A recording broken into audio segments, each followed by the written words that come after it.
Hello, folks. We're going to get going shortly. All right.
Going here.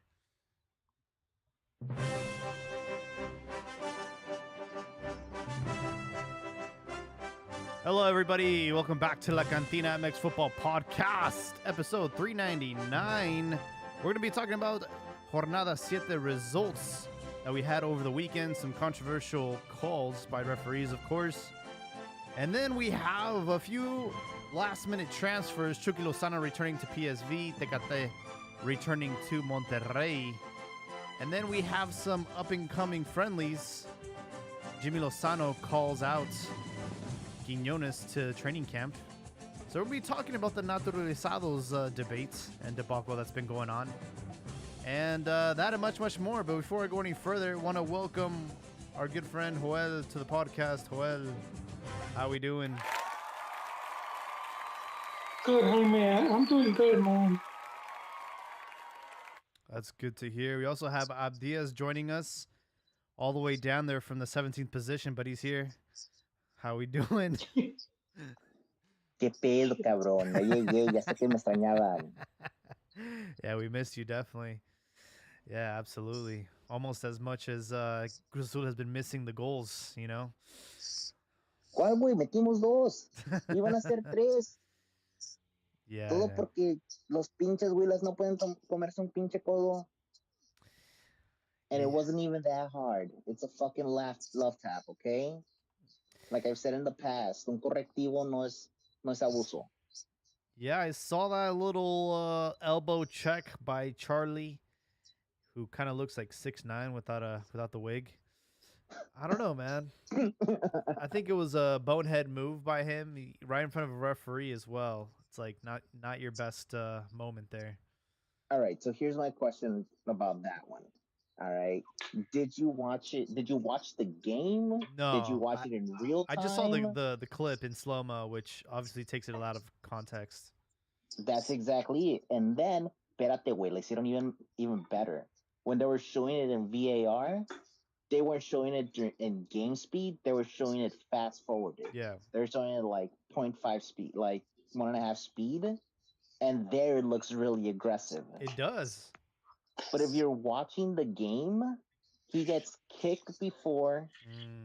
And then he gets like, el vato entra, le mete una patada y lo jala del cuello. Luego viene, le echa el pinche manotazo. Y Charlie todo lo que hace es levanta el codo. Like trying to get space. Y como el vato anda bien agresivo, ¡pum! A la quijada. Y luego, pues ya sabes, ¿verdad? Maricones al fin. I will say, you know, certain things in slow mo look a lot more aggressive than they actually do. Well, you know, it's that old physics debate that you change the outcome by studying it. Oh yeah, exactly right. Yeah. Was there also any other controversial calls like offside? Because I know that's what happened with Chivas over the weekend. They had a terrible call that changed the outcome of the game. But You know what? There was one, but I'll wait for Ron to get in here. He won. He might actually appear. maybe. A ver qué es lo que dice.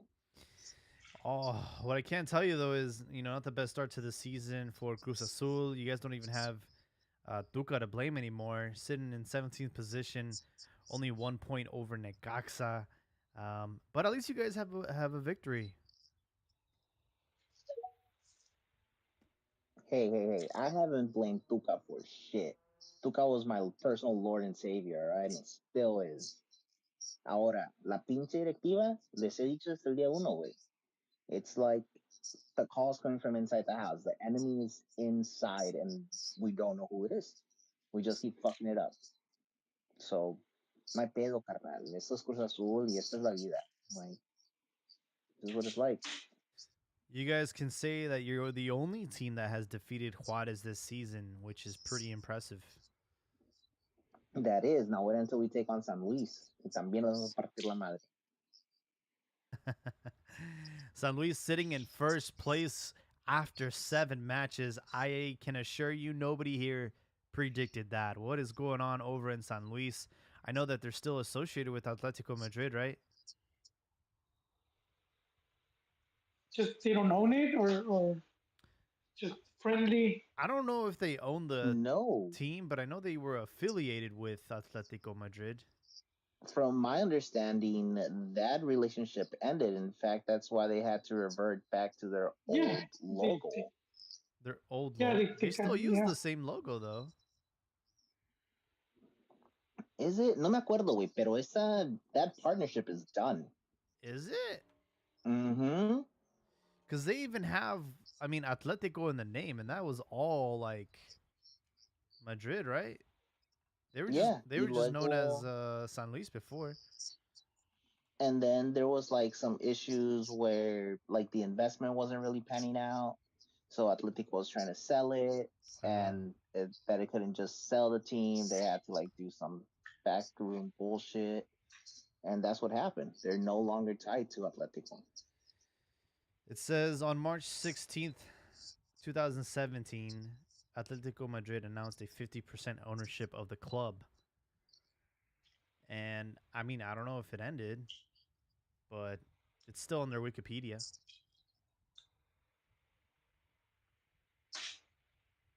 Wait, that's the English one? Yeah. Because I remember reading that they packed their stuff and left. Let me see, let me ask the internet. They very well might have. Who knows? But man, they've been on fire. They've gotten 5 victories, 1 draw, 1 loss, and their last 5 matches have been victories. So yeah, on a streak as it speaks. First place. And Tigres and Juarez tied with 14 points. And then we have Chivas, who are coming off 2 straight defeats against Santos and Monterrey. That's the top 4, ladies and gentlemen.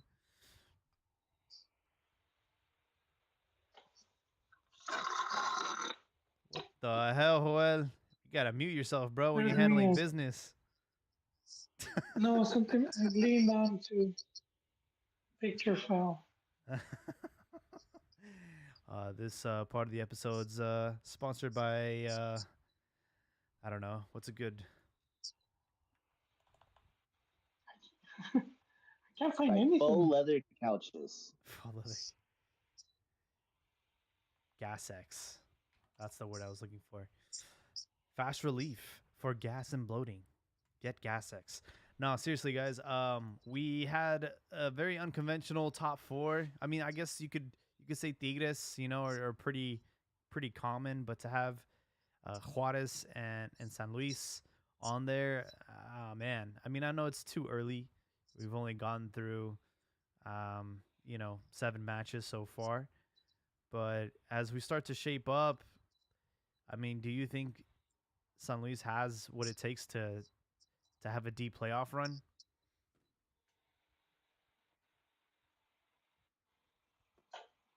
I don't know deep, but surely could be in playoffs. Look, I'm saying that they at least make it into the play-in. Mm-hmm. At the very least, porque ya están enrachados, they have enough points, they can make this shit last. Plus, I don't see Pumas coming back. They changed up the playoffs again, right? I mean, it was 12. Now it's top 6, and then 7 through 10 have a playoff. Yeah, they're kind of doing it like the NBA. You know, that's literally why they called it a play-in. Like, even in Espanol, it's like el play-in. El play-in. No mames, güey. ¿Qué pinche avión? ¿Qué plane? ¿Qué pedo? Yeah, for real. Freaking San Luis, man. But you know what, guys? Yeah. Before we get too far ahead, you know, there's a gentleman right here on the panel that I want to say, ¿sabes qué, güey? Tenías razón la semana pasada. Todos dijeron que no, que estabas pendejo y que estabas diciendo las cosas equivocadas. No, güey. Captain Sebojo, los regios siempre van a regresar y te van a repatriar. They're going to bring you back from Europe, go over there, eat shit, suck dicks, just be the worst player that you can be and come back. Y si no, look at Miguel Ayun. Se fue a la segunda división, entró a la primera, jugó allá, regresó, está con el América, está cagando madres, pero todavía tiene el cheque. Yeah, I mean, that was a big part of our discussion last week, that you can go to Europe, fail, come back, and any team in Mexico will pick you up. Just happened to Tecate. Well, I won't say he had a bad time out there. I think Tecate's problem he's always been plagued with injuries, and he never really had. Yeah. I mean, don't get me wrong, he had a good time in Porto. He won some titles over there, but I don't think Tecate ever fulfilled his the potential that we all visualized him as being one of the hitters in Europe and on the national team. He's kind of been in and out of sorts. and now he's going to be rocking it in over there at Rayados.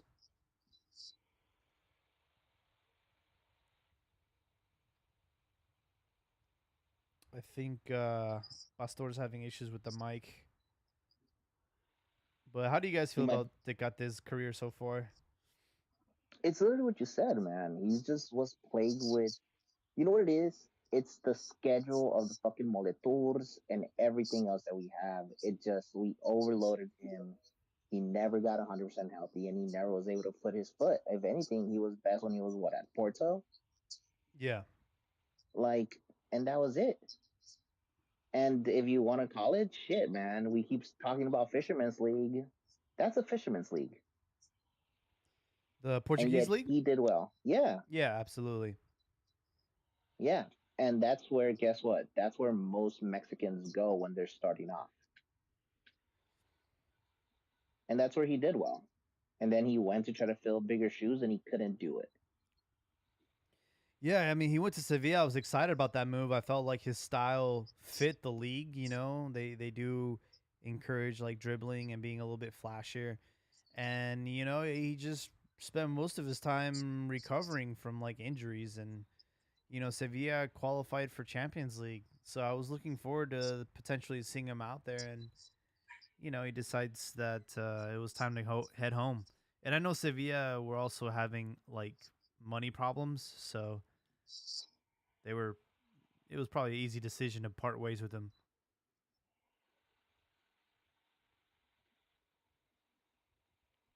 But It's always easy to get rid of the talent when the money runs out. you know what's crazy though is he's not even going to be a guaranteed starter at Rayados. I feel like they have a lot of depth there, but I could be wrong. Yeah, no, that's true because what position would he fill?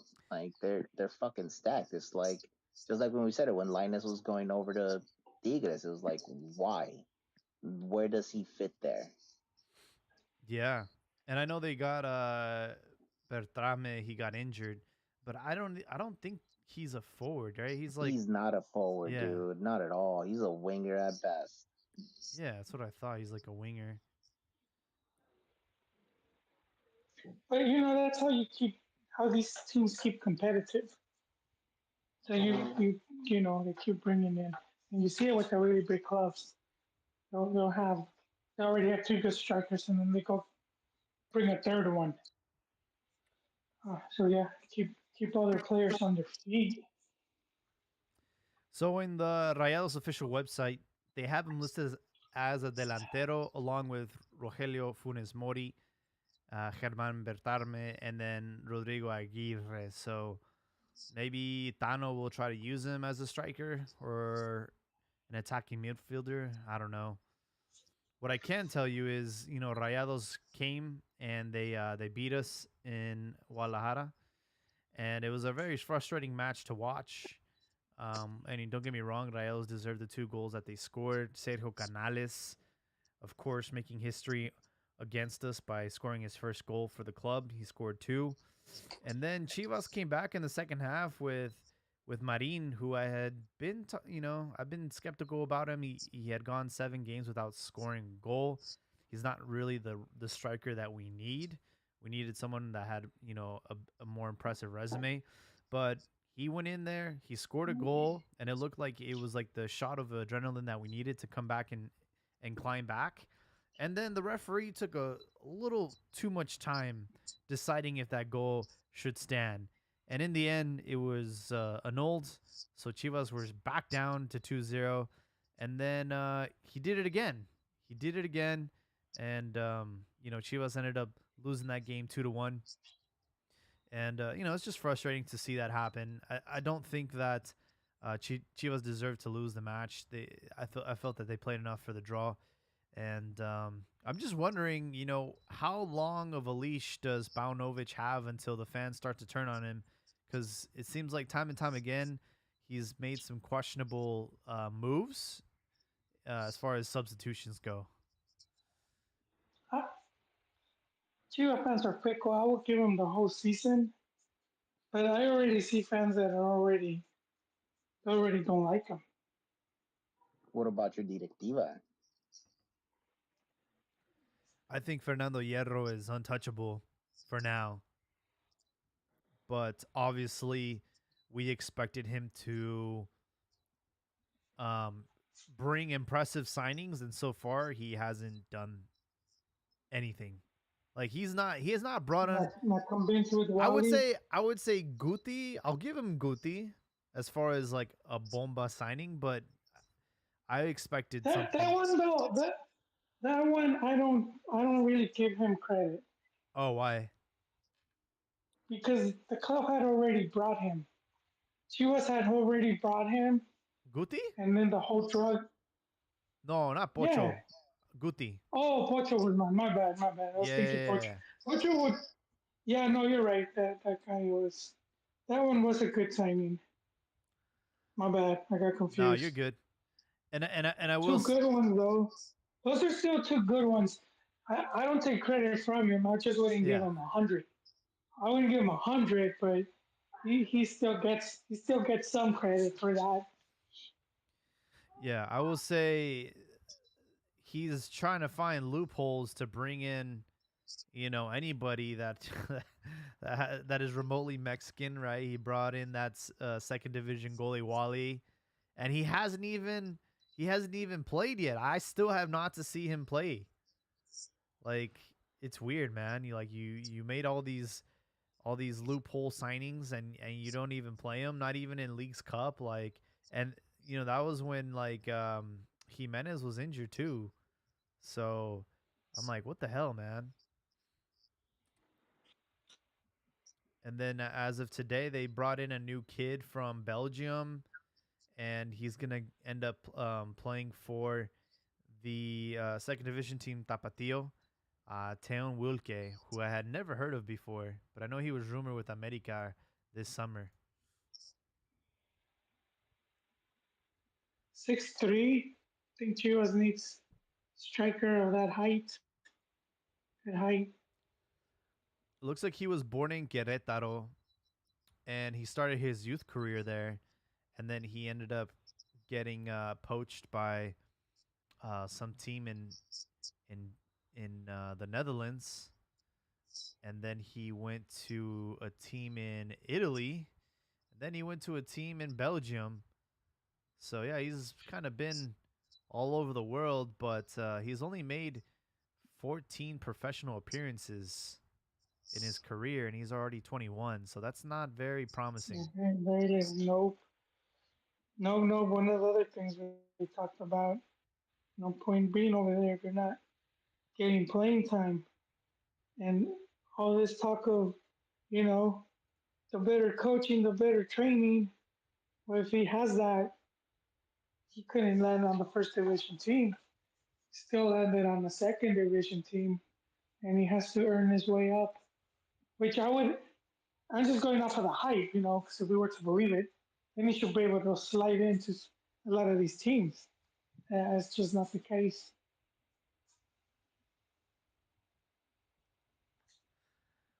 Yeah, definitely a head scratcher. I wish him the best, and I just don't understand why everyone's like, oh my god, he's gonna be a successful player. How exciting! He's coming from Europe. Okay. Yeah, yeah. Man, who's everyone? Like, what are you guys smoking? I mean, what do Well, Everybody, people just say? check, Like, if I you check, hope he's check. terrible. if you go on like Twitter about like his Yeah, announcements, you go on the subreddit yeah. on Liga MX, bro, everyone's like gassing him up. I'm like, yo, relax, man. Like, just because he comes from Europe doesn't mean he's superior or he's gonna be the next like wonderkin. Yeah, that's the No, thing it they doesn't mean ignore. that. But But look at the Chivas' current situation. Your current striker is Marin, who's nothing against Marin. I mean, if it's a solid signing in the sense that he was the leading scorer of the Ascenso last tournament. Uh huh. So you brought the leading scorer of Ascenso. To most teams, that's not a great signing because most teams are going and getting Tecatito and guys who have established name and Yeah. established career. But from a sporting perspective, you need someone to score goals. So you go get what you can find which is not a bad option, a goal scorer, a leading goal scorer. And this kid, same thing. Yeah, he's coming from Europe, or he could be coming from Brazil or Guatemala. I could care less. But the point is, it's a bet for the future as far as like something that is cheap. I mean, he's working with what he has available to him as far as Hierro. Well, what do you want him to bring? Obviously, they tried to do Alan Pulido, and that didn't work. Alan Pulido played a fast one on them. He got a juicier contract from KC out of that whole negotiation. Yep. So I mean, he's trying. I mean, Hierro's trying, but at the same time, he's also Seems like doing. excuses He's though. Yeah. I don't think it's an excuse. He's planting the seeds for the Pastor future. sounds like he's No, I mean, How is it apologist. planting seeds for the future? You if you, try to bring a big name like Pulido, and then in the meantime, you also bring in these lower guys who might pan out, and you got them for the cheap. You're making Chivas sound like a mid-table to bottom-table team. I mean, are you They can't not? sign. They can't sign someone. They have to plan 4 years in advance. Do you Well, I see Real mean, Madrid doing that? We can't get a striker. We're gonna bring some no. Brazilian See, from third division, and in that's 3 where you're years messing up. we're planting the You're seeds. confusing two things. You're confusing the name of the club and its history and its presence and what the club represents with its ownership. Real The Madrid right now is ownership is the ran club. well. Real Madrid right now is ran well by Florentino Perez. Barcelona, the previous president they had, he ran that team down to the shithole, and that's why they had to go get loans to sign players. But at the end of the day, Barcelona is still a big team. Barcelona is still one of the biggest teams in the world as far as importance. Now, because the As long as they person in continue, charge yeah. ran it like shit, that's a different story. So same thing with Chivas. Don't confuse Chivas having a broke ownership and having limited funds with the But team being a middle Chivas has table always team. been broke. Chivas has always been broke. That's the point. They, wa- there Well, wasn't one point where they had a lot of money. As a matter of fact, they never even had their own stadium. This is just very current. So we could say Vergara ownership is the most money they've had ever. and they're making finals. They're not winning them, but they're making finals. With Vergara, Every 2004, 10 years. 2006, 2010, 2017, 2022. If two of those finals, especially Libertadores, goes your way, and then you throw in 2004 or 2022, now all of a sudden the Vergara ownership has been somewhat successful, or some will even say successful in general. I mean, you can't So say you're on like the same there's zero shit. results. what I'm saying is, we brought Hierro in to do better than our previous directivo, which was Peláez. And unfortunately, as of right now, if we were to compare like the players that Peláez brought in versus the players that Hierro have brought in, it's not even close, bro. It's pretty pathetic. No way. You can't be serious right now. Are you kidding me? Yeah, look the names he brought in and look how much he spent. Like 40 million. I don't know how much he spent. Yeah, he spent 40 million, and then those guys that he brought in have left. He brought in Antuna, gone, and Antuna left as They a stole him. trade. Like spent But that's money not on the leaving. Necaxa guys, three Necaxa guys. Who's left? Chicote. No, I'm Yeah, just saying, the like, names. Sí, I'm sí, güey, pero cuando Yeah, but llegó spending Chicote, ¿qué big tanto fueron money las doesn't mamadas? necessarily Que mean los big success picotazos, either. y quién sabe qué tantos I'm What do you just want him to do? Like come in and just spend 40 million, bring in some names, and the names don't work out, and then you no, no. say why they All spent I'm all that saying money? is like based on just the names that he brought in, like yeah, dude, it's not even a fair comparison. Like he brought in like a player that we've never even heard of before. Like who the fuck is this Wale guy? And why is he playing for Chivas? Like this dude has Is he even in Mexico? and you bring in He's still in Spain. you bring in Ricardo Marin, who's like 25 and he's barely scoring his first professional goal in the first division, bro. Like, come on, bro. This is bad. This is really bad. At that It point, is bad, dude. why even bring anybody in? Just don't even bring anybody in. Like, I Well, rather him promote our players from Tapatio because that's better than giving Yeah, a 25-year-old, a 25-year-old who's Exactly. never played in the first Now division. you're talking, Jaime. Yes, I agree. I co-sign on that. If How are you if gonna it's gonna co-sign on that when you should say it's being ran like a middle team, lower team? That's what a middle team, lower team We're does. Only being uses ran the like youth. we're being ran You like can a have both. You can't tell them to only use the youth like a bottom team, but then at the same time criticize them for the same thing. I wasn't Chris. I Which was one just is it? making a point. I was making Well, a which one point. is it though? Are they a I, bottom middle team and you're criticizing some oh, decisions I've for always that, no. I'm not or you want to criticizing. behave like an actual bottom table team and only use the youth? do bottom feeders do that? Because I feel like they don't. No, If they that's don't your have only Nah, they option, use washed yes. out players. If it's your only option to use they the loan. youth, They get a lot of I then loans. yes. don't Now, if you're so Look at established, Marco like teams Fabian. like I don't see Arsenal, I don't see like the bottom feeding Liga MX teams using cantera, bro. They're all using all these bargain bin Yeah, buyings from South America that a we've lot been. of loans too. Yeah, And a lot of loans. yeah, but Dude, look at Marco it's not Fabian. as far as like their loans or cantera. It's that it's money not being spent. I look at all of them. Whether you use 20 academy guys or you bring in 20 loans, it's the same thing, different path, same result. You're just not spending money. I'm just saying, bro. Now You here's spent money to get Daniel Rios and Ricardo Marin.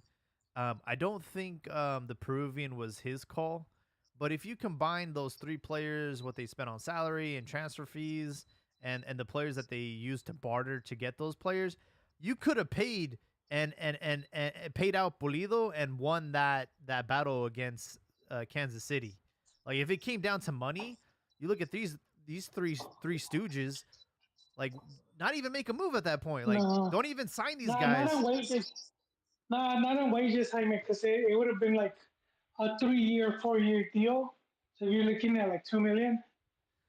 Yeah, but I mean, they That's were. now that's I'm like sure they were 8 million a year. because we 8 million. traded Canelo away for Ormeño. Like it wasn't a straight up like deal. It was like we I know, actually. but it's the salary. It's the salary where they have to be very careful. So and especially Pulido, that's up there in age. So to pay him that much money, you could potentially be stuck with another Hermoso Peralta situation where uh, this guy gets injured and now your highest paid player is just on the bench. He's just cheerleading from the bench. So yeah, Cheer just doesn't have that. They don't have that luxury. All I'm gonna say is, with Fernando Hierro, I respect his creativity, trying to find loopholes, trying to find players that we haven't even thought of before. Looking for that Spanish Mexican alliance. But as of right now, dude, this is pretty bad. Dude, now he was part of putting the team in the final, and right now they're sitting in fourth place. You Yeah, act like they went from final to right now they're in 18th place. Like you still gotta let the season play out because if this thing does turn around and they do finish in those top four and they make semifinals, they make another final. Your criticism's invalid. Right now, your criticism invalid. You might not be happy that they're not splashing out big money and bringing Pulido, Vela, Chicharito, everyone's pipe dream, but it doesn't mean it's a bad job. Literally, the coach he brought in worked the first tournament the way it's being managed, I mean, they're in top four. They played a final. If they won the championship, and then right now they had these results, you would kind of still be complaining. So that's why when you're a person making the big decisions, you gotta distract all the noise because there's a bigger picture. You gotta look whatever your bigger picture plan is, what his long term plan is. So so all well, then I this what's the think bigger criticism, picture? th- Growing these players because you can't afford good players in the market? Because what's the excuse that Chivas always gives? Que le venden más caro. Que no puede comprar a los jugadores y todo esto. So then what are you doing? You're dude, planning but for the it's future? bets you make. Marin was the leading scorer in Ascenso. If he moves to Chivas and he kills it, like he starts putting in goals like the first games, then all of a sudden you're a genius. I mean, it's a bet you're gonna take. Some bets pay off, some don't. Now, do you rather take a bet with like minimal investment because that's what you have available to you, or or like Joel said, you rather go take a bet on Pulido, you pay the big money, and then you pay the big salary, and he just had an ACL injury, and then he gets Jose Macias injury luck where you bring him back, you pay all this money, and 3 weeks into the season he tears his ACL again. Damn, bro, why'd you have to do him like that? No, I'm just saying it's like you also when you make your decision, you also got to look at consequence A, B, C, and D, and I'm sure that's where they base their decisions off as well. Let's get this guy Marin from second division goal scorer. If he turns out to be good, solid, we look amazing. If he doesn't, well, we'll keep exploring options. And so far, If he Marin's been Yeah, doesn't, then playing but you look bad. like a this is fucking the Marin's idiot. playing well. If you actually watch the games, Marin's doing everything except scoring goals. and that's the thing that he has to do because he's a No, striker. but he's creating opportunities, man. He creates opportunities for the other players. And like I said, the team's sitting on fourth. Look, And he man, just scored one. Once something you get the doesn't. first one out the way, the rest come in. The part that doesn't add up for me is didn't Tapatio win the second division last season? Yes. Yeah, they came out campeones. You're telling me that none of their strikers are good enough to get promoted to the first team? What was wrong with Tepa Gonzalez? I thought he was doing fine. And we also have Chevy Martinez, Luis Puente. Like, you're telling me none of these guys are better than Ricardo Marin? I feel like it would have been much. It would have made much more natural sense to reward these players and move them up to the first team. And don't get me wrong, they did that with Brigido and they did that with Padilla, right? Those guys were the two They players. probably did bring him up. They probably did bring him up, and they when they hold camp, and then I guess none of them impressed Pau. They weren't able to I you don't. know. I, Exactly. I mean, it's like the European argument. You guys say these guys go to Europe, best coaches, best training. They didn't pan out. They must have been so good. Who's to say they didn't call them up to la pretemporada and they didn't impress? But how come Brigido, the 17-year-old kid, did impress? So it shouldn't be a question of how come they're not playing these guys. They don't have to play them if they don't feel they're up to the standard. If anything, that's a question you should be asking Luis Puente and Tepa and those guys. How come the 17-year-old does preseason training? He impresses and he's playing, and your ass has been at Tapatio for all these years, and you can't make the move yet. That's yeah. more on the players, if you ask me. Because I remember Tepa Gonzalez. He did get promoted up to the first team, and we were having striker issues. And I thought he was okay. And he's a big guy. He's not a short guy at all. But for some reason, I don't know. He just didn't. He might not have impressed Paunovic. And I don't agree with like Tapatio letting Campillo go to Juarez and Sebas.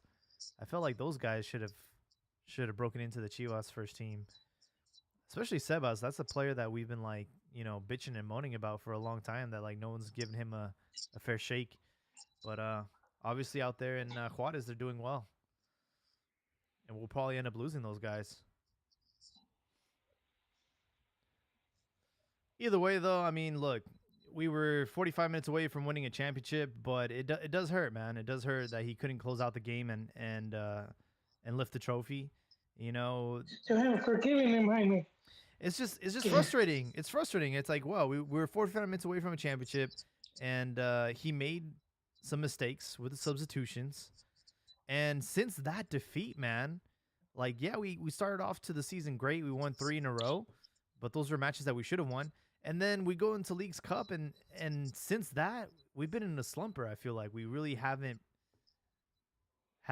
played like championship level football. And everyone, I mean, Monterrey is a team. no, they're a good Who team. they lose to? Monterrey. Who else they lose to? Santos. Yeah, and Santos always been difficult for Chivas. Teams like Santos, Pachuca, especially in recent times, they even have like if you see head to head, you know, um, We haven't beaten Santos in Torreon since 2016. So yeah, it's been a while. And Monterrey has got a stacked team, but they weren't. They're in 8th position.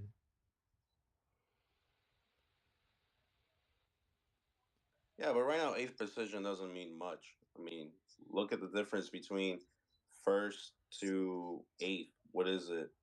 10, 16 points is 2 games. San Luis has 2 bad games. The next thing you know, they could be in fifth or sixth. I mean, it's not that much of a difference either. Mm-hmm. Same thing, fourth place all the way down to eighth. Yeah, it's like a 3 point difference. You lose, and now you go from being top four direct to being in eighth. So I mean, I wouldn't say like that. And then Santos, I mean, they beat Chivas, and then they went to Tigres Stadium and lost 3-2. I mean, they gave them a good game, and then they went back home and they beat Pumas.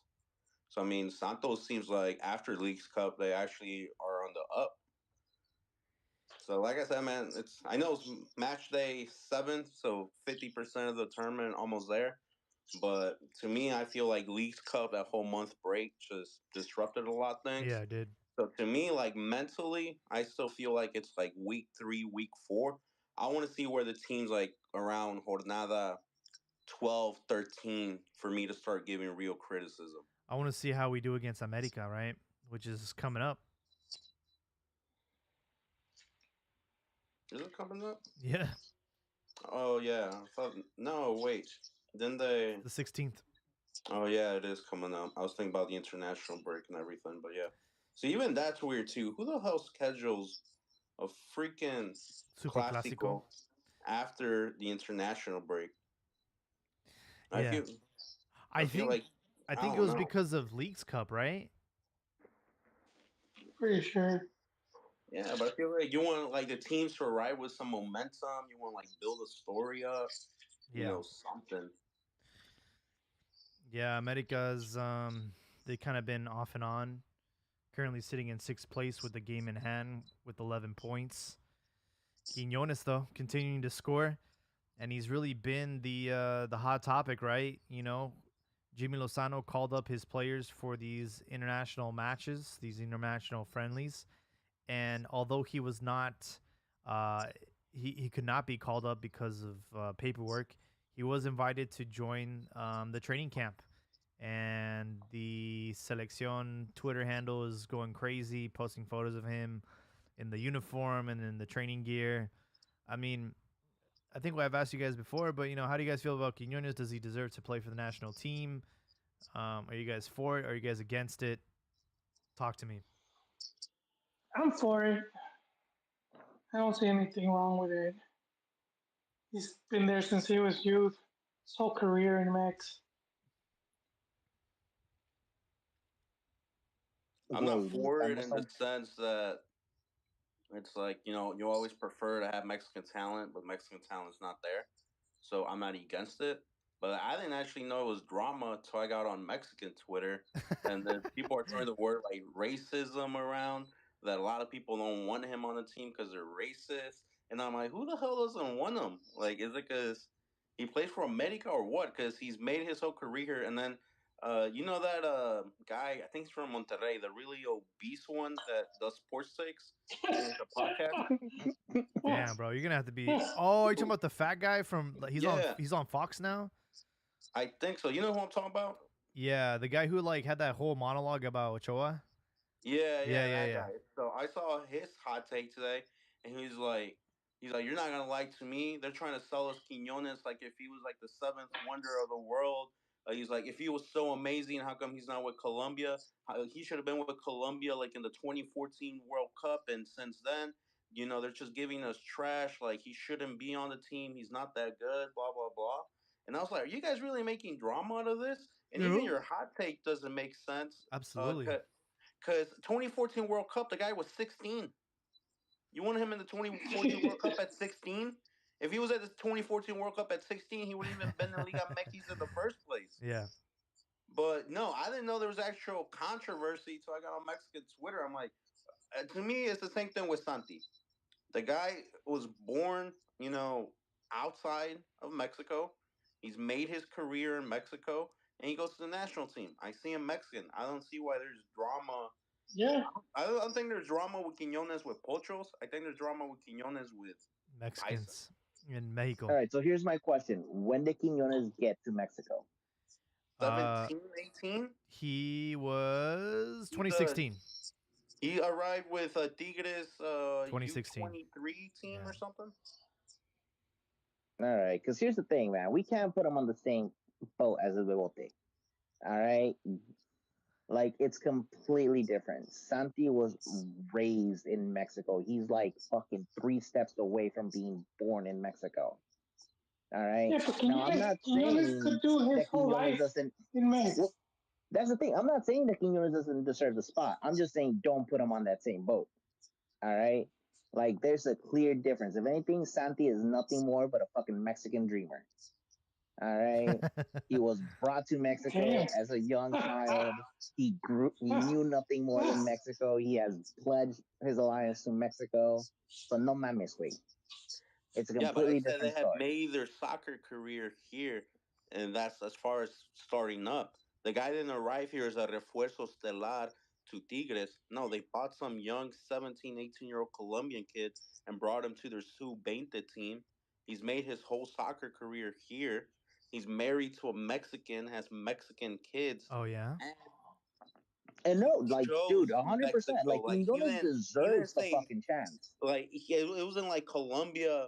You know, if even if Colombia tried to call him up, it's been pretty clear that no, he's made his life here, his whole soccer He career. was called He has up, right? Mexican, Yes, he he has was. Mexican family now, and he wants to be Mexican. It seems like he plans on putting roots down in the country. He says I don't. quesadillas I are yeah, better than, I don't know where this what is narrative it, is. querapes? Arepas. All right. Carepilas, there you go. I would say, unlike most situations when it comes to naturalizados, I don't think he's had like hidden motives or hidden intentions. I think he's always declared his love for Mexico and he's wanted to, represent us. It's not like other players that just weren't good enough to play for their national team and they're kind of using Mexico as like the Funes scapegoat. Mori. Exactly. I will say Like, though, I he, mean, he was look part at of the Randy U20. Arozarena. Huh? Look at Randy Arozarena. Oh, I mean, Baseball. his situation Baseball is a little bit classic. different though. No, But but it's the look, same Randy thing. Like, does make yo, a good example because Randy, if he wanted to, he could play for Cuba and be one of their star players. So that's where it's like true love. It's not like he chose Mexico because Mexico's superior at baseball than Cuba, or he would have been a nobody on Cuba. No, he would have been the star player on either team. Hmm. So that's real love. Same thing and with he Quinones. said You But know, he's not Mexico. killing it in Europe like maybe who's their Colombian strikers around? Luis Luis, Diaz at Liverpool, yeah, and then Cuadrado. I guess even though Cuadrado's I don't know how old nah, Cuadrado is, I but think I feel like he's been Guardado's. around in a but I mean, like he could compete in the sense of like being that second option striker, third option, and I'm sure he would do well there if he was happy. But looks like he's genuinely happy in Mexico since he's like made his life there. No, I think that's what Colombians were saying that like he's not even good. Like they don't care. He's not good enough to play for our national team right now. I think that's the criticism that Colombians are saying about him. Colombians can Yeah, play They all wouldn't over the know. but that's what booty. you say after your chick dumps you. Nah, fuck that bitch. I don't know want her anyway. Mm. Todo el mundo quería. I mean, look, I'm looking at their national team and like they all play in Europe, bro. So I think that's like their whole like argument is like this guy's not even good enough to play in Europe. You guys can have him, blah blah blah blah blah. And look, I have no problem with Quinones. I do think that we do have a striker problem, and he is a solution to that. Him and Sante Jimenez, right? And that should be a wake up call for all these other Mexican kids that are trying to, make it to the national team. It's like hey, these are the guys that are beating you right now. Like that should motivate you, infuriate you, and want to do better. But don't blame them. I would not blame the players for taking up the green jersey and taking advantage of the situation. Like it's not their fault. And I do think that the Mexican media is kind of like, anytime there's a conversation about naturalizados, there's always, it's always a polarizing topic. What I will say though is in the history of naturalizados, it's like, have any of them actually made a difference? Have they made such an impact that without them we would have like failed? Because I can't. Bozo. Nah, Boso. Yeah. Just Against because we're Canada. going It against doesn't see. Canada. Hey, if Mexico, it put Mexico in the hex. They would have not made it to the hexagonal, and they would have missed the World Cup. What year was that? That was 2010 World Cup. It's in But Spain. It was the coach. we're just talking about like one goal though. I'm talking about like No, but it's Dude, but important. it's No, dude but I missing the mean, it's World Cup. important though. Come on, I man. mean, No, because fucking Raul you're What? thinking Jimenez like from made one a goal. We difference. could have done without Like that World Cup. took you to a World Cup and won a World Cup. That's the difference you're thinking about. But he made a Ah, difference in tampoco, no. no, he I'm made a talking about like difference in that those 3 months he was there or that short period. They needed an emergency. They broke the glass, brought the naturalizado, and he took care of business. He avoided Yeah. a Joel's favorite word, a fracaso. Like he was there. You know who I think perfect example? Cubo Torres. Is Cubo Torres a Chivas legend? No, but he scored that important goal against Puebla that avoided relegation, and that's why Chivas fans, old heads, they love Cubo because he didn't have an amazing Chivas career, but that goal he scored against Puebla and avoided potential relegation, he will always be loved for that goal. It's the same thing with Vuso. He I get it. avoided that fracaso for them, so he was successful in what they wanted from him. But I mean, I get that. Like, all right, he scored an impactful goal. We could have potentially missed out on the World Cup. All right, I'll give him that. But like, if you really look at the players that we've called up over the years, right? Gabriel Caballero. We look at Ciña. We look at who else? Leandro Augusto, Damian Alvarez, Lucas Ayala. Like, dude, we've had players put on the jersey and did absolutely nothing. And it's like, But honestly, I don't even think it's their fault. I think it's a Federación fault. I think Federación goes to naturalizados when it's got to patch something up quick. We have Yeah. emergency, break the glass. There's not like a Yeah. naturalizado that has been like, yo, long term project. Most naturalizados, they get called out by the current coach. That coach leaves, and you don't hear again from them. I feel like Yeah, Ciña, Leandro, Ciña. Leandro Borbolos Augusto or Jimmy was at the end Lozano. of his career. Yeah, Leandro Augusto would have been good. He was at the end of his career. Same thing with Franco wasn't Checo. his fault. They took him injured. I wouldn't blame him Oh yeah, we had because I Chaco would have get done the called up. same. Oh I yeah, like Chaco. No, I'm Cena. mentioning I like like what DJ Cena did Franco. as far as playing wise. I think I mean, the team didn't achieve like greatness that fans want, but as far as Cena, there was Yes, no Mexican and, I player that could do he what wasn't, Cena was doing.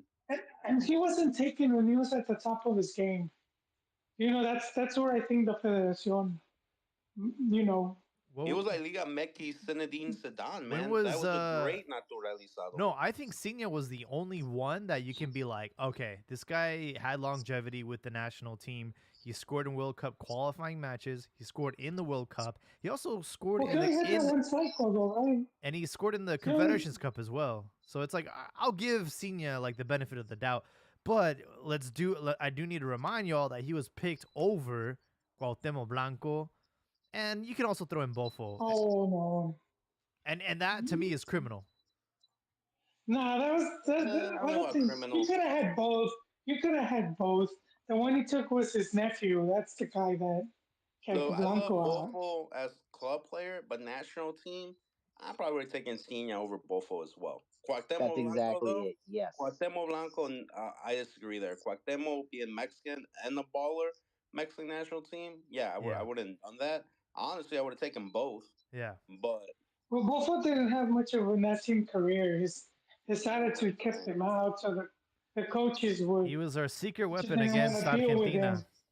Bofo a great club player, national team player, uno más.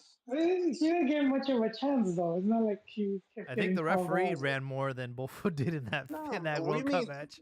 Must a chance. You can't. You guys are saying that these youth players in Europe have to earn it, and now you're saying all these guys should be given chances. If he didn't earn his chance, that's the way I see it. He didn't earn it. He was Oh, too poor choice of words inconsistent. on my part. But Even yeah, with like, Chivas, he was super inconsistent. He had like one good game and disappears for 3, 4 games, and has another good game.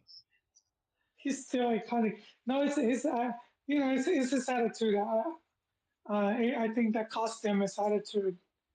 Because I remember Aguirre had even, I think was it in Aguirre's, was it in Aguirre's in his first go ahead. But yeah, like I know a lot of coaches would always have problems with him. He was just difficult. Uh, he was just, he liked going against the grain. And I like the story Westerhoff talks about him, where he tells the players, okay, I expect you tomorrow. Bring your trainers. Like you have to wear this. And he said they both, showed up wearing like a completely different outfit. And it was like, oh, he was like, all right, he's one of these guys. And so I think that's ultimately him wanting to do shit like that. I don't know if he took a page from Muhammad and wait, was he with was he with Turco? Who? Bofo? See, personally, Yeah, I don't care about all those things. You know, you could be a cigarette smoker, whiskey drinker, or donate blood and like help refugees on oh, your but the free coaches time. do care. Right? I could care less which one you go with.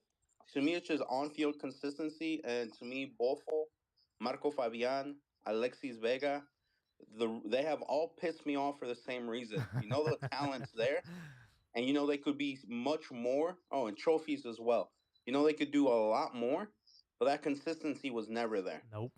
And everyone that praises Boful, myself included, is more like that nostalgia. You know, Yeah. one to 2006. But I remember as a fan watching and getting so pissed Yep. because like it'd be 90 minutes of him doing nothing, and you're like, this dude is a baller, like talent wise. Where's that magical pass? Where's that through ball? Where's something? And then the next game, te da un partidazo, and then he disappears three. But same Yeah. thing. Alexis Vega, Marco Inconsistent. Fabian, trophies, all the same problem. Inconsistent as hell. Their only Yeah, consistency no, was their inconsistency. and I Correct. say that was lack of discipline on Bofo's part. No, the reason I say Turco was because he sort of copied his style. Like had the ponytail, would dye his hair, cut it bald. And I'm trying to remember if they were ever in the same, or was he with Abreu? He was Uh, at Abreu Tecos? Abreu and Bofo play together, but I don't think Oh, Turco no, did. not Turco. He probably just liked the swag. He, li- he liked the style, or it was just coincidence. Either or. Yeah, look, again, like Singh is really the only one I can think of that was like, all right, the gamble paid off, and he did represent Mexico, and he did a great job doing it. But if you look at our trial and error, man, like the naturalizados have just not been effective, and I think for the first time, I mean, I think Quinones can be that guy.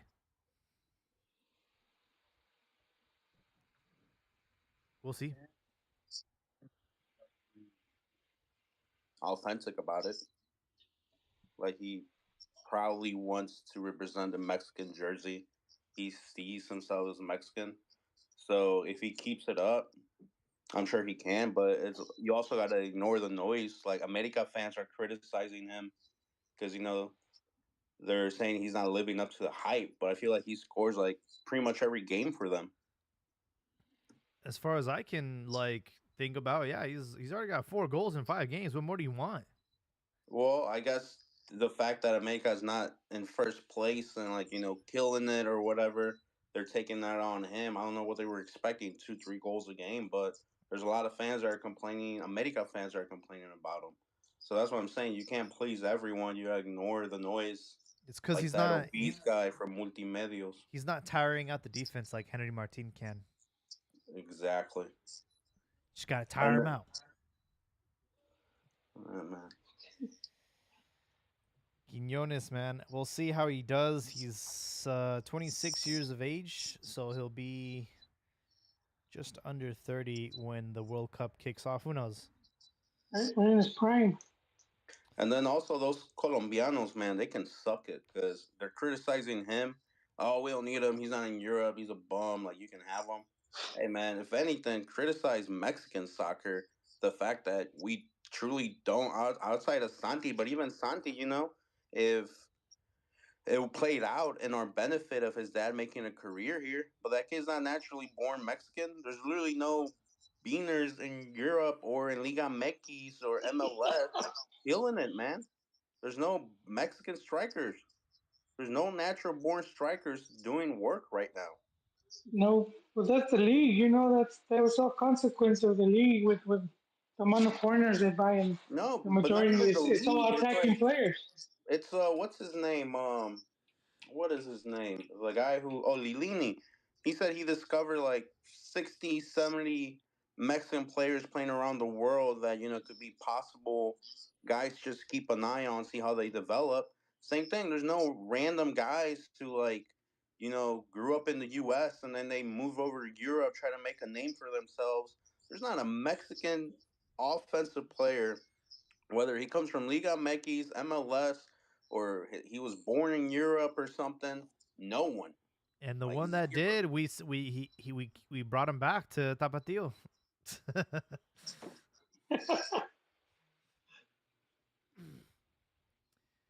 It's dry out there, guys. It's really dry out there.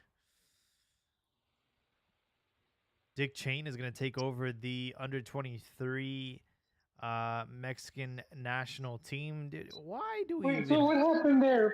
What? I know there was already a coach, but there was some type of Well, wasn't Jimmy the coach? Wasn't he in charge of the under 23? No, the coach was no. Nosa, who coached Tapatio to that title. He went over there, and then Puebla just signed him as a coach. Oh yeah, because they got So rid. that's its own drama. Like, how the hell did you accept this position? You were cool with it, and then the first team that comes knocking on your door, especially Puebla, Money, dude. you're, but it's like, no, I get that, but I'm like, who dropped the ball there? Obviously, you didn't vet him well enough. Yeah, I'm not sure, but he called up Rodrigo Huescas, Roberto de las Rosa, Marcel Ruiz, Edson Ayon, and Brian Gonzalez as far as offensive players. And I'm like, why do we have a U23? Like, if you're good, you should just play for the starting national team. And I know De La Rosa has been called up before, but like Marcel Ruiz, like, I think we talked about him last pod, but he's been balling for a while now, and he's barely just getting his we open, flowers. but better not. It had to come. Yeah, and then there's no tournament, right? This would have been Olympics. Yeah, They have no tournament that they're. Yeah, so who the fuck are they gonna be playing? they're gonna be playing. Hey, we blame the coach for leaving. Against Colombia, and yeah, Colombia. That's it. I don't know why. I mean, Yeah, honestly, I guess it was already on the schedule, so you got to fit it. And then maybe Jimmy Lozano, since he can't call up 46 guys, he'll like has some guys on that Yeah, U23 that he wants to keep an eye on and see how they are in the locker room and shit like that. that makes that for that reason is very useful, and you can, to get all this PT, and maybe they already had the budget for the team had qualified for the Olympics. one thing I Yeah, Just noticed keep is playing. the Necaxa Wonderkin isn't on that list. Where's Jurado? I don't know. Jairo Torres, I didn't even know he was doing well in Chicago Fire, or at least well enough to get called up. Fidel Ambris, the player that Chivas tried to go after. And then, yeah, like Fidel Ambris, if he hits a stride, that's a guy who could play on the first team. Uh, but then there's guys on there that honestly I don't watch Liga MX to that point to give you an Yeah, honest opinion. Like Andres Montaño, midfielder for Mazatlan, zero idea who that is. I don't know who Edson Ayon is from Querétaro, Yeah, neither do I. and Raimundo Fulgenico. Oh, I think that kid. He's decent. The Tigres one. Yeah, Yeah, at least he did decent for them in Champions League. Uh, but yeah, I mean, there's a lot of guys on there that I don't know if they're starting right now, if they're on the bench, if they're in the expand. I don't know. Like one observation is think there's only one player from America. Dick Chain showing his alliance. Yes, sir.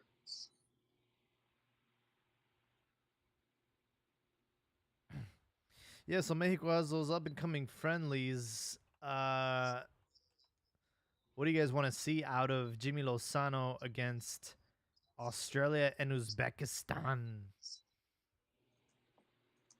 Style play, regardless of the score. Whether it's 0-0, 1-0, 2-0, 3-0, could care less. Consistency. Don't want to see like a real well team, not like a team where they depend on an individual spark and individual play to change the outcome. Uh-huh. But no, like where you see an actual identity, you see that they've been practicing that there's a style. I agree. Whether the goals go in or not, that's a different story. But you see there's actually something, an idea of how to play the game that the coach is trying to establish. And I don't want to see it just for 10 minutes, 20 minutes, for the majority of the game. Yeah, I agree. He did sort of adopt the Gold Cup team, like it wasn't his pickings. And I mean, we did get to see some of his style unfold there, but I think this is like the first look at his philosophy and his vision for the Mexican national team. And I expect positive results. I mean, Australia is accessible. Uzbekistan, I can't even name you a player. So these are matches that are expected to be victories. I just want to say, Australia made it out of their group stage in Qatar. Oh, they did? Yeah, I think they lost to who? Argentina? Argentina. Then wasn't it Argentina? Or am I thinking about somebody else? Yeah, it was Mm, Argentina. They lost 2-1, round of 16. huh. What group did they get out of? They got out of. I'm not entirely sure. Give me 1 second. Let me see. They were in. Ecuador and oh no, never mind. Denmark, Damn. Tunisia, and France, and they got out. Damn. Everyone would expect Denmark and France to make it out of that one. Yeah. I'm saying, man, the global game it's closing down as far as like the gaps. You still have the gaps between the powerhouses teams and everyone else, but you gotta remember Mexico is everyone else. As far as the everyone else, that gap there, between these countries is not like what the Mexican media tells you. Oh, it's Australia. We should beat them 5-0. Why didn't we win 5-0? Wow, we only beat Australia 1-0. Like, what are we going to do in the World Cup? We're terrible. It's a bunch of noise. We have our number one fan joining us tonight, Ricardo. Welcome to the pod, man. How's it going? We're doing good, man. What's the topic of conversation? We were talking about naturalizados and if they're worthy of playing for the national team and if any of them have actually panned out. I know I'm actually curious to know how you feel about Quiñones now that he's your player. I enjoy hearing that argument because when people say none of the naturalizados planned out, I would counter that by saying how many Mexicans wearing the damn Mexico jersey have planned out. That's fair enough. Like people keep I saw that tweet that you shared, Jaime. Like if you expect Quiñones to be in Liverpool and all these big teams, like why the hell would he look at Mexico? Like I get the argument. If he's so good, why isn't he playing for Colombia? But I would argue. I mean, didn't you guys just see him just pretty much trash the entire league for an entire year? He won the you can't name me another Mexican player that's as good as him. Not even your boy Henry Martin?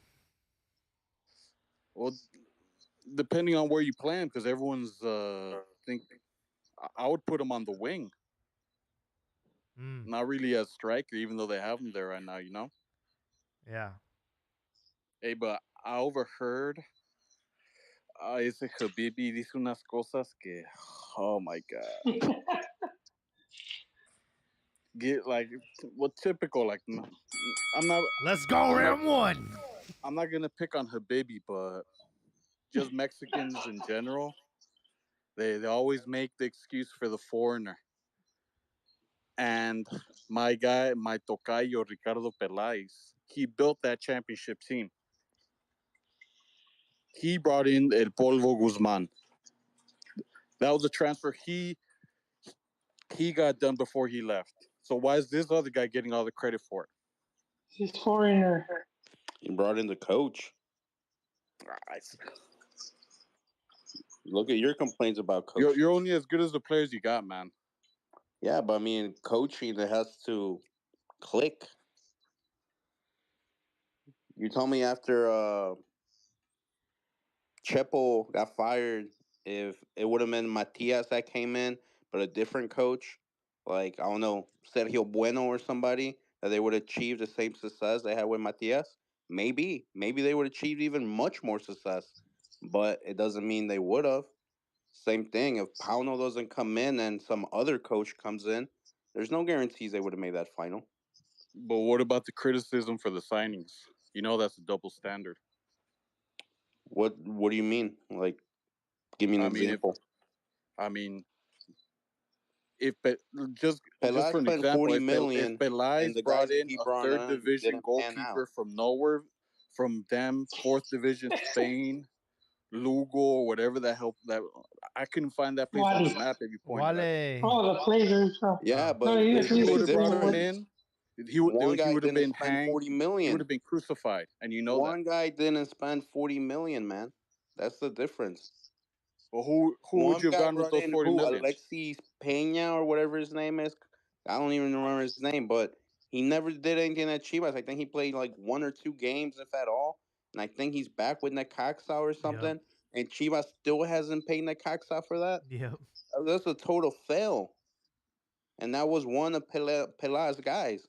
So if he brought in Wally from God knows where in Spain, and he probably paid 200K, or no, he was a free He was a agent. free agent. Yeah, he has a low salary and it doesn't pan out.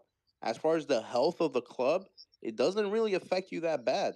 The decisions that Pelas took, it does affect the health of the club because that's big money being spent that didn't pan out. So why would I criticize one guy that spent 40 million with less compared to a guy who's not even spending much? Same thing with Ricardo Marin. If Ricardo Marin doesn't pan out, okay, how much do you think they paid Celaya for?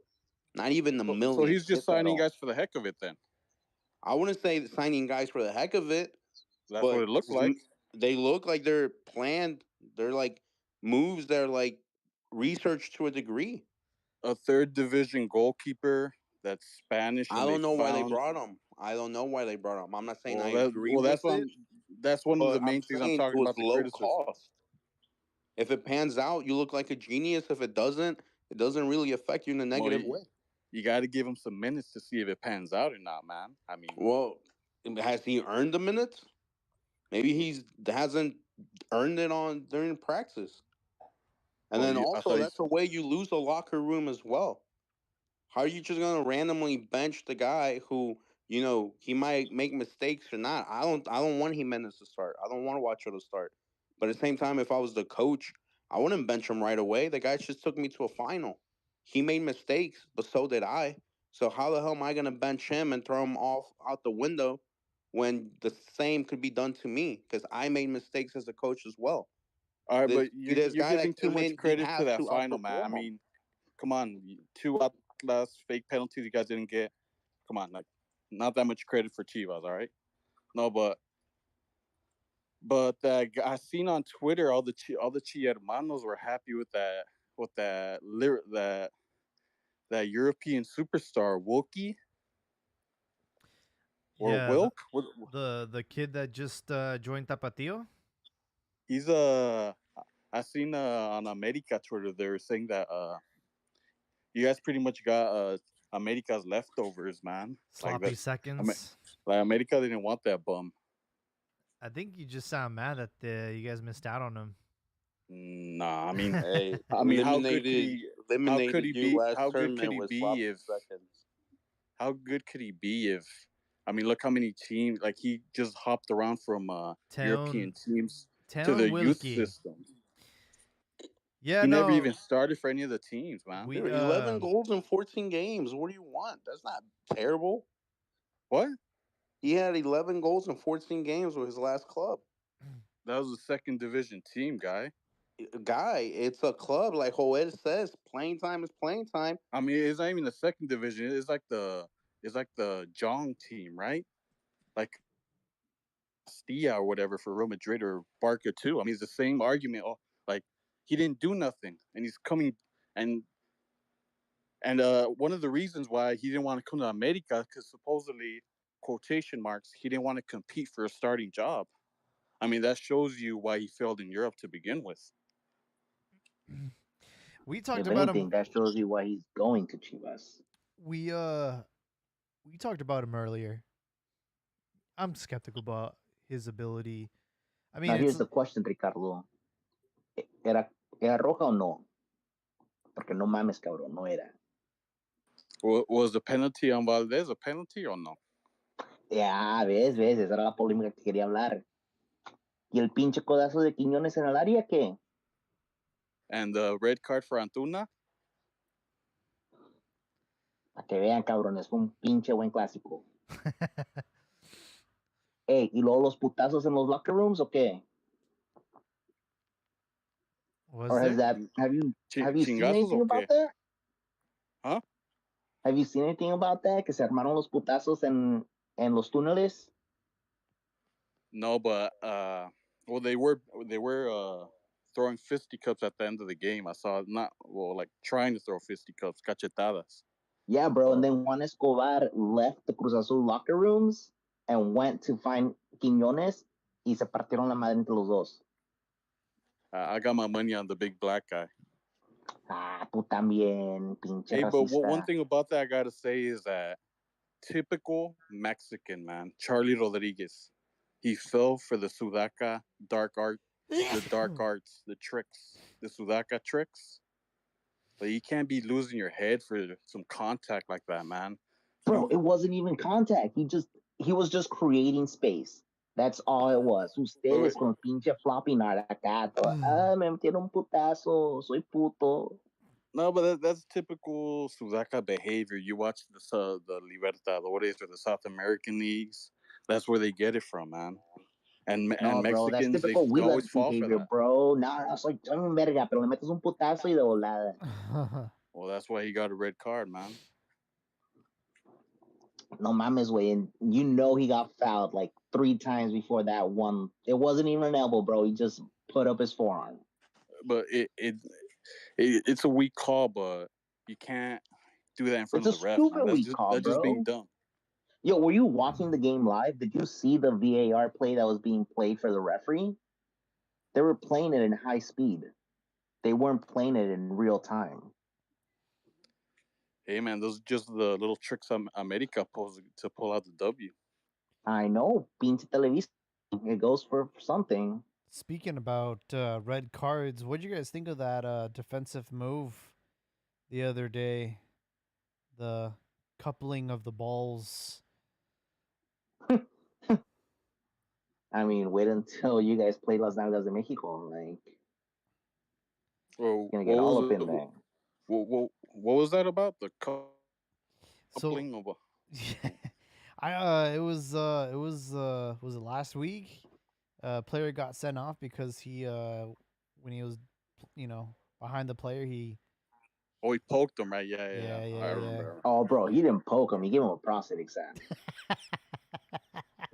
Would you guys call him El Dedos number 2? El Dedos. No, güey, más como la muñeca. You know, that shit used to... I know in older football that was a thing. That was a move. Bro, we were taught it in high school. And it's one of those things where, like, before there was cameras everywhere, players would get away with that kind of shit. The tricks that I keep telling you about.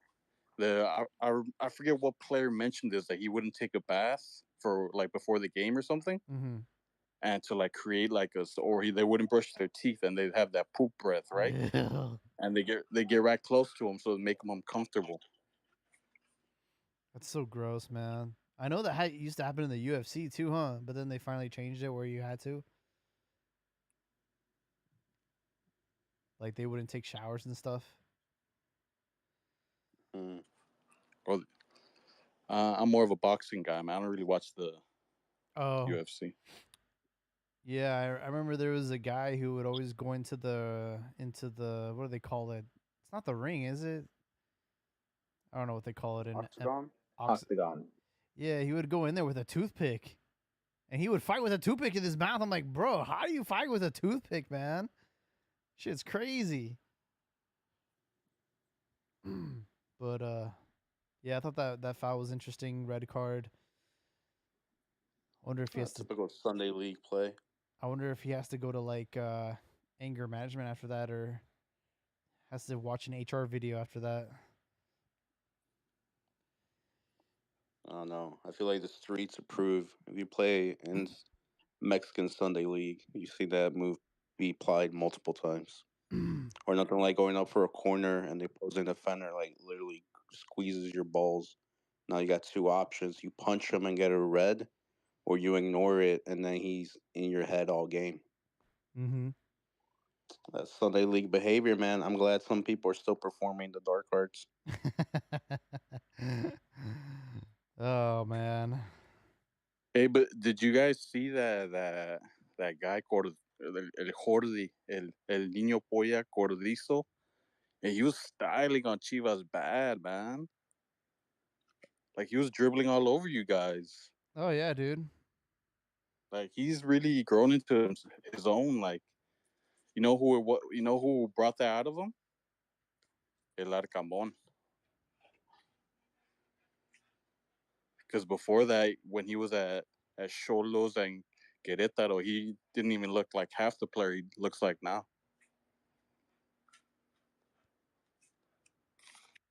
Yeah, we're also a big believer that having foreigners or established players, not even foreigners, just established players helps. My same argument with Sendejas when people were saying, "Oh, Sendejas is killing it with America." I'm like, "Nah, man. Sendejas is mid. What helps Sendejas out is that he has all these international players that represent national teams that are high caliber players in the league. That it makes his job easier, and therefore he looks better." Same thing with this guy. He's good, but it helps that he's on a team like Monterrey that's stacked, where he can actually shine. Because Funes Mori and those guys who've been there longer, they're the ones who have the pressure on their back to perform. Would you say the same thing when Macias was at Leon? Yeah, he had a bunch of foreign guys who were more established. Like, who was there? Mena. Mena's like a Liga MX established player. I mean, he had foreign offensive guys. Sorry, I don't know why I keep saying foreign. He had established guys who were like you No, could quote unquote say veterans you to had it take right. It that was foreign. pressure off them. It's foreigners, man, not Mexicans. Established foreigners. Okay, well, established foreigners, but he had that to take the pressure off them. So that's why you see a lot of those guys. A lot of people say, "Oh, la camisa pesa." Nah, man, it's not even la camisa. It's not the same thing playing with a bunch of bums or playing with established guys. I think Macias though, uh, unlike his comrades at Guadalajara, he came from money. He had enough money for a personal trainer and nutritionist. And obviously that rubbed the other academy players the wrong way because these dudes were literally on a trial for their life, right? Trying to make into the first team. And like, I think it was just a lot of jealousy and he caused a lot of tension in that locker room. And he even admitted it too when they interviewed him when he first left Chivas. I remember you guys mentioning that podcast he was on with that guy Canelo Angulo, right? that podcast they would do, Yeah. and I remember him mentioning like about a certain situation that he was in that they were playing in I forget if it was Veracruz or like another, or I think that when Copa MX was still around, a certain team. Mm-hmm. I don't remember which one, and he was saying, "Jugando en ese paso tercer mundo," like talking like a straight fresa, right? Like saying, Yeah. "Oh, I'm not good enough. This field isn't good enough for me to play on." And I was like, "Oh man, I can see why they hate this guy." He does come off as Yeah, he was just, like a douche. he came across as preachy. I guess he meant well though, but you had like the party brigade with the trophies and co. They were just like, you know, you wanted to fuck around and he was like, no, dude. He was the Chad of the locker room. And The Chad. he He was Pulido. his best friend was Tiva Sepulveda, right? And in the Chivas all Prime TV show, they showed that Tiva was still living at the academy. Like he still wasn't making enough money to like buy his own house and live on his own. He was still living at the academy, and then they go to Macias's house, and it's this nice ass house. His mom's cooking dinner, and he's like over at the house, and it's just like, damn, bro, this dude lives in a completely different, World. world. Hey, now that you mentioned, I remember watching that, and when they gave El Tiba the food, Uh huh.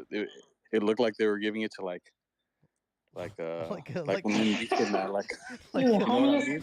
homeless in the soup kitchen. like Yeah. Oliver Twist, bro. Like, Can I please, have seconds, Have please? some more, some more please. porridge, please. No, that's what it looked like to It me, looked like man. they were doing some charity work, like, oh, a este morenito hay que darle de comer.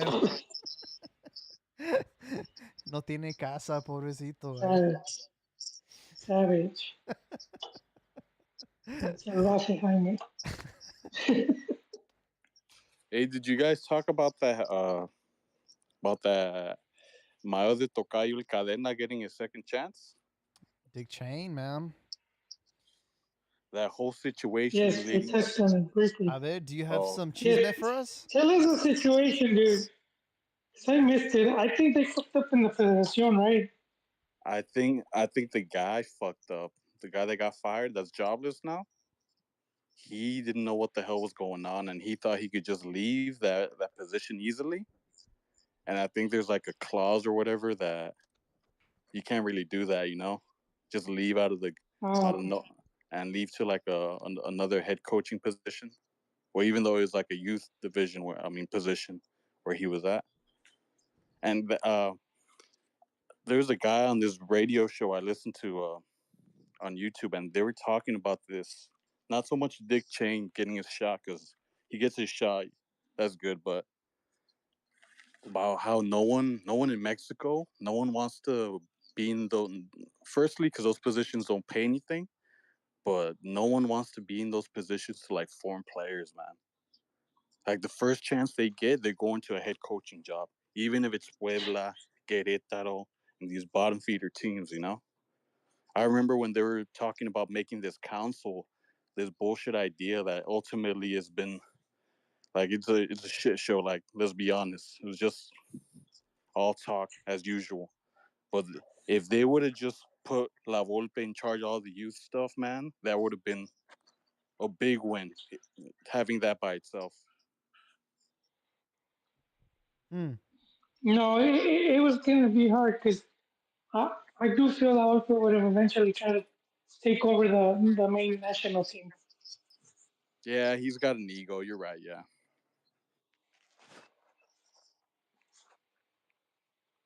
And then, yeah, part of the ego would have been that Volpe could have, well, basically, if you're Jimmy, you would have said, I want the team playing this way.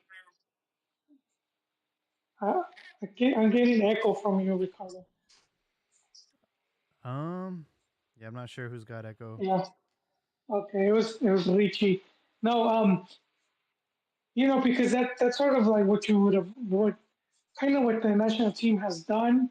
Because They did it when Nestor was the coach. You have the team playing the same way. The youth teams that like use the same tactics or similar, and then supposedly Tata also had Jimmy playing the youth team, uh, running similar things. So yeah, if you're Jimmy, then you would tell La Volpe, I don't want Salida La Volpina or I want you to do this. And I don't think it would be in La Volpe to be like, you know, it would probably be the other way around. Hey, I think the senior team should be playing like the U23.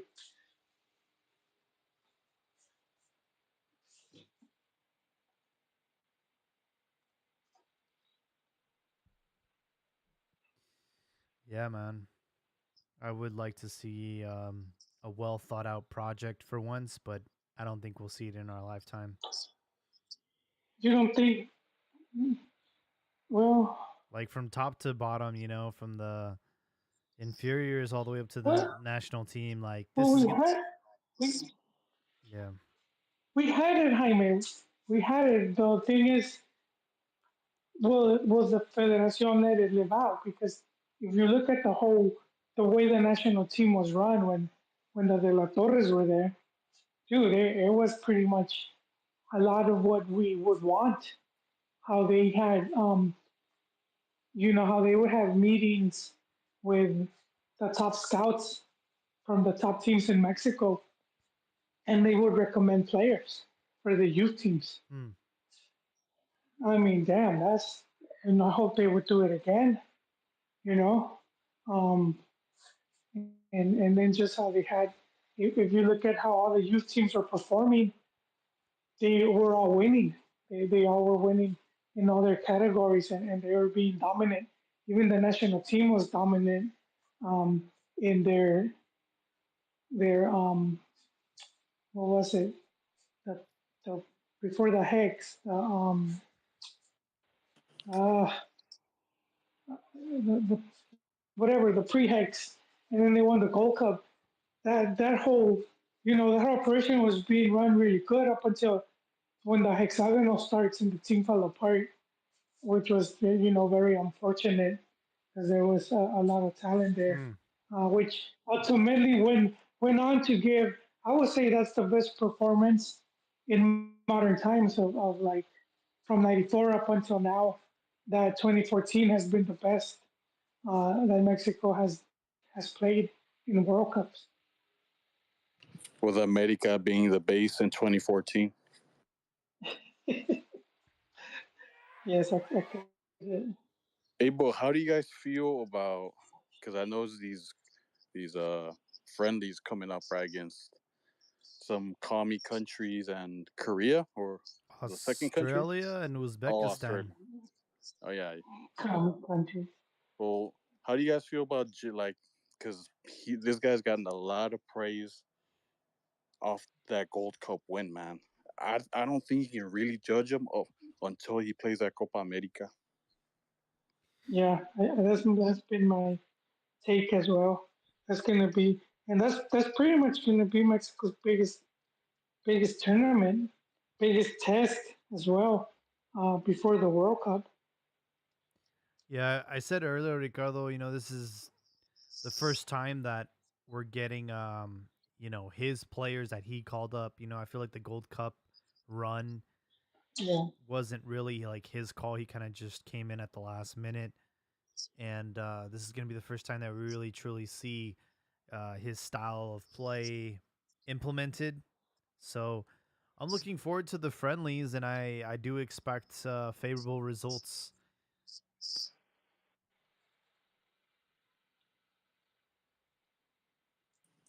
And then the Super Classico, right? And then the Super Classico, which is not what I would want after an international break.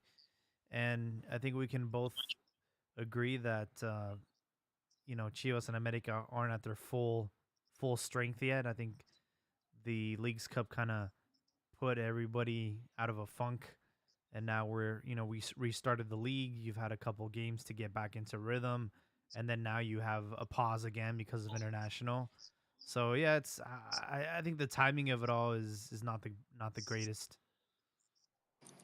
And Also, America not being able to get that final transfer, and I got some chisme for you guys. I think Oh I've yeah. been my theory has been proven right. They even mentioned it in Picante today about how Mexico, I mean America, is blackballed from South America. Man, it's true.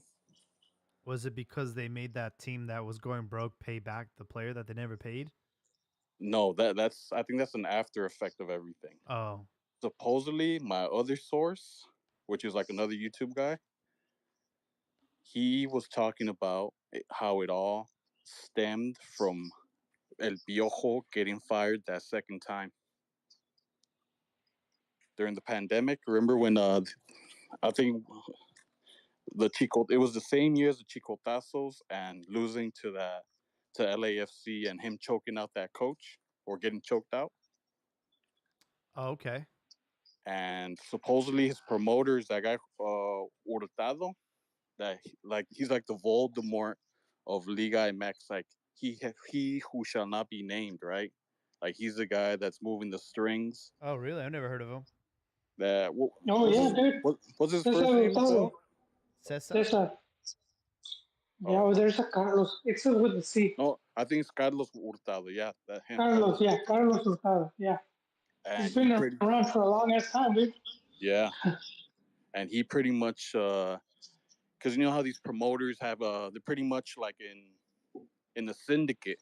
Like if they have like a partnership in South America and going all the way up to Mexico, like, and this guy's a real like fat cat in regards to that, and he has his Uruguay his Uruguay, I mean, well, yeah, Uruguay, his South American contacts, not a South America. I remember when Joel was, well, to prove his point, America has been getting a bunch of trash players, but you had to see where they're getting these trash players from. MLS, Europe, Cabecita from freaking Saudi.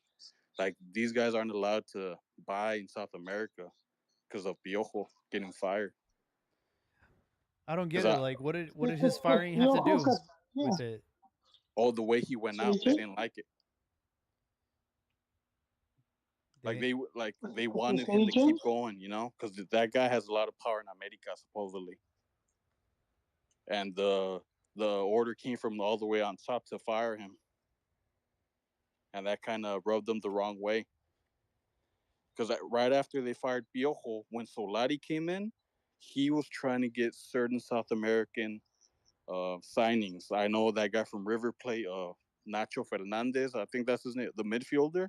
Supposedly that was going to be done, but then they found out that they were blackballed out of nowhere, and he ends up, and Solari can only get trash transfers.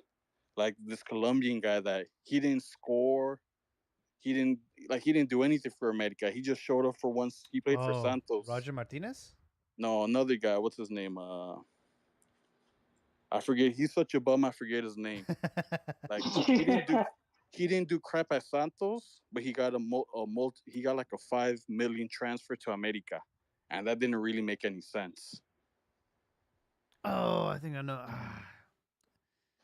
Was he a Like black guy? Was he he's a a real black guy? bum. Yeah, a black guy. He's a real bum.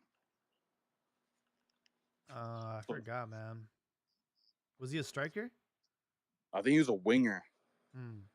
I remember he was getting he was so bad the America fans were chanting racist stuff at him, Hmm. and like you try to defend them, but they told like you to fuck off. Yeah, so America's in a sticky situation, man.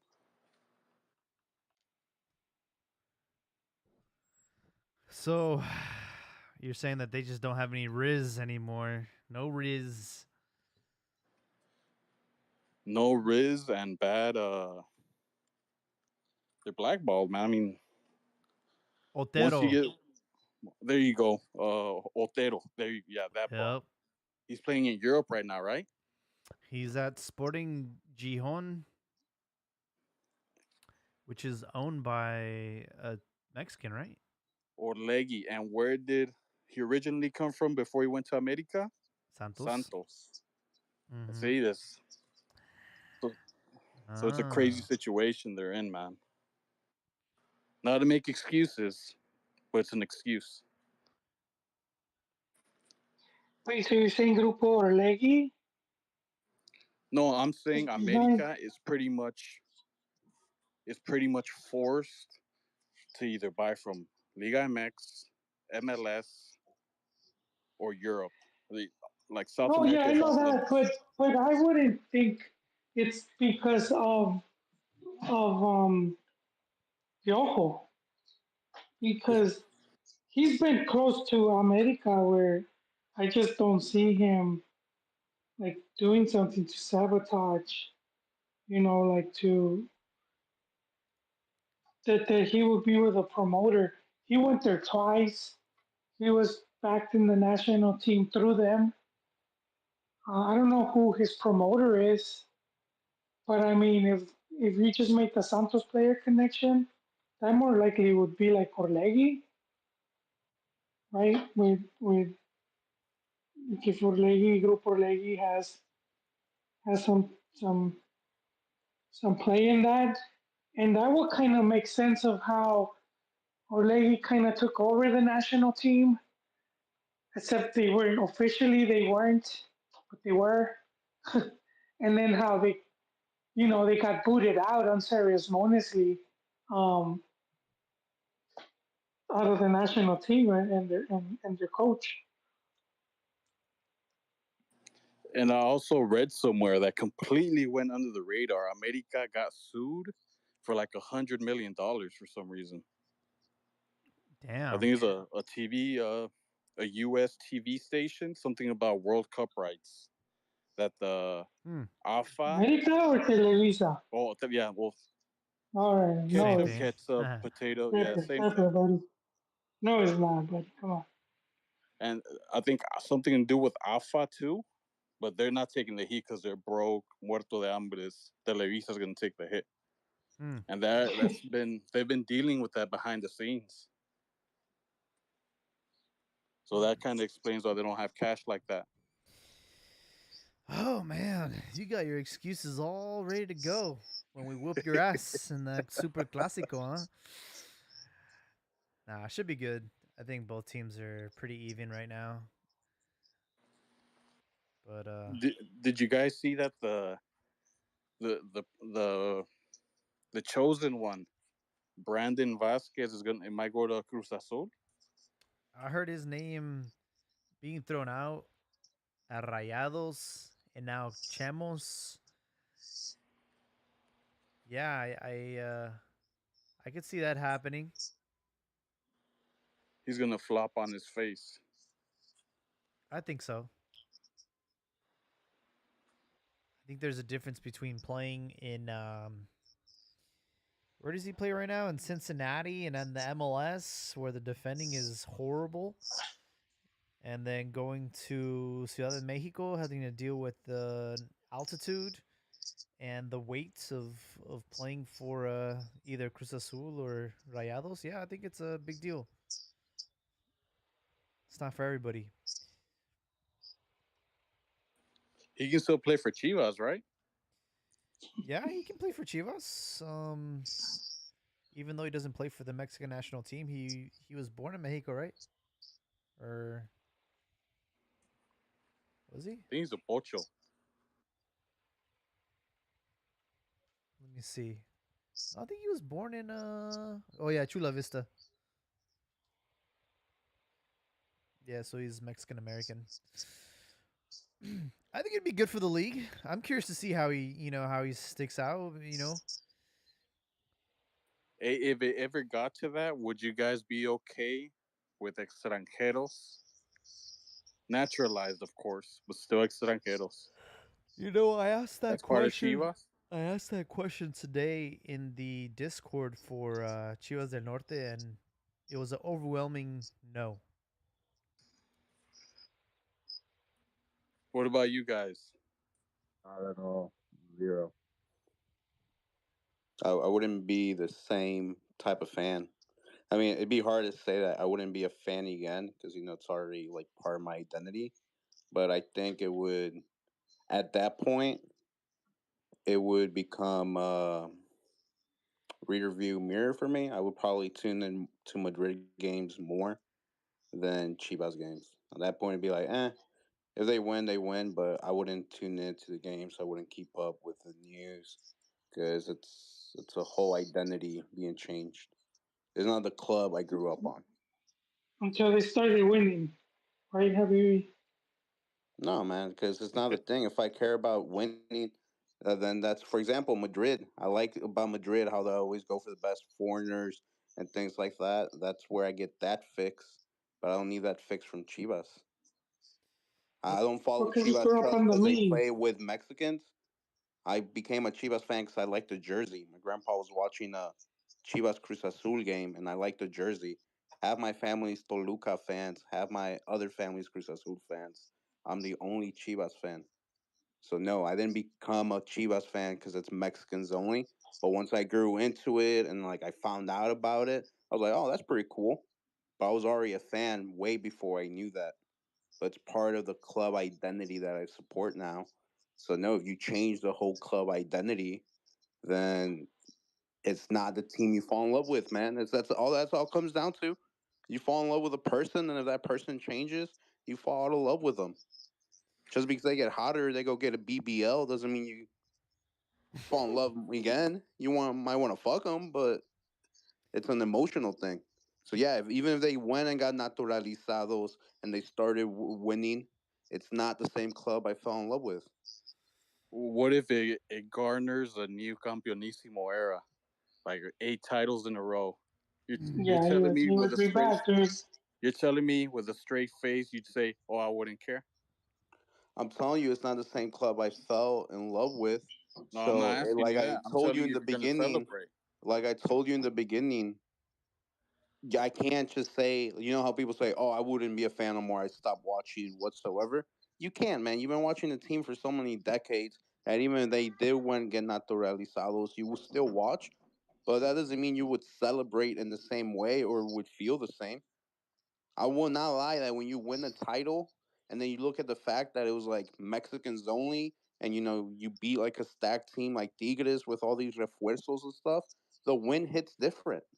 It completely hits different than watching like Real Madrid win with all these foreigners against other foreigners. It's a different kind of feeling. It's not the biggest feeling. It's not what has the biggest influence, but it's a different feeling. You're like, oh shit, los mexicanos somos chingones, no la pelan. I don't Yeah, believe would the it. Okay, win still feel national good? team fix Would the with win Chivas. still feel good if they had foreigners? Yeah, but like I said, it's not the team that I fell in love with, and I wouldn't go out of my way to watch their games. Currently, I You'd do have your go out of pom my way to poms out, watch their man. games. You'd Yeah. have What? your pom poms out with Nah, the that's little goat bullshit. Nah. plush, man. Right now, I go out of my ways to watch the games. So that means like if there's a party or some shit, I watch the game, then I go to the party. If it was all foreigners and stuff, it's not a team I fell in love with. I will probably go to the party, and when I get home, just look up the score. No te creo. I mean, that's not for me to convince you. It's what I believe and what I know to be true. I think for Mexican Americans, it probably wouldn't be that big of a deal, but I know that in Mexico, especially in Guadalajara, and maybe in La Ciudad de Mexico, because we have a lot of Chivas fans there, I think it would cause a lot of turmoil, and we would probably like lose half of our fan base if that happened. For a bit, Hyman. Then they will come back. And look, I know Chivas very well. It's not like we're gonna be over here bending the rules and breaking over backwards for Mbappe or a Cristiano Ronaldo, right? We would be bringing in just more mediocre trash that happens to fit within our like look at how many rules we bent for fucking Ormeño, and that dude was not worthy of ever suiting up for Chivas. No, I think he was.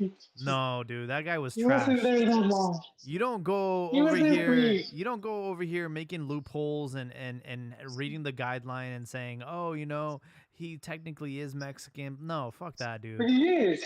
I know he is. I know he was born in Mexico, but he suits up for Peru. But it's like that was not a person that was worthy of breaking protocol. Same with like all the pochos that we've had over the years, dude. Like Ponce, Gringo Padilla, maybe Cone Brizuela too. You know, he was born in San Jose, California. So it's like we've been Who was the slowly. director deportivo when Ormeño came in? Peláez. Yeah, and you guys want me to criticize Hierro the same way. Was that Pelais or the owner Everyone, changing the rules?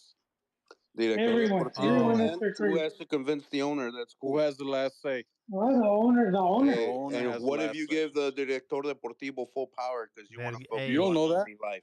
we know. Yeah, you don't know if he has full power. Well, He didn't have full power. If he did, Leaño would have never came in.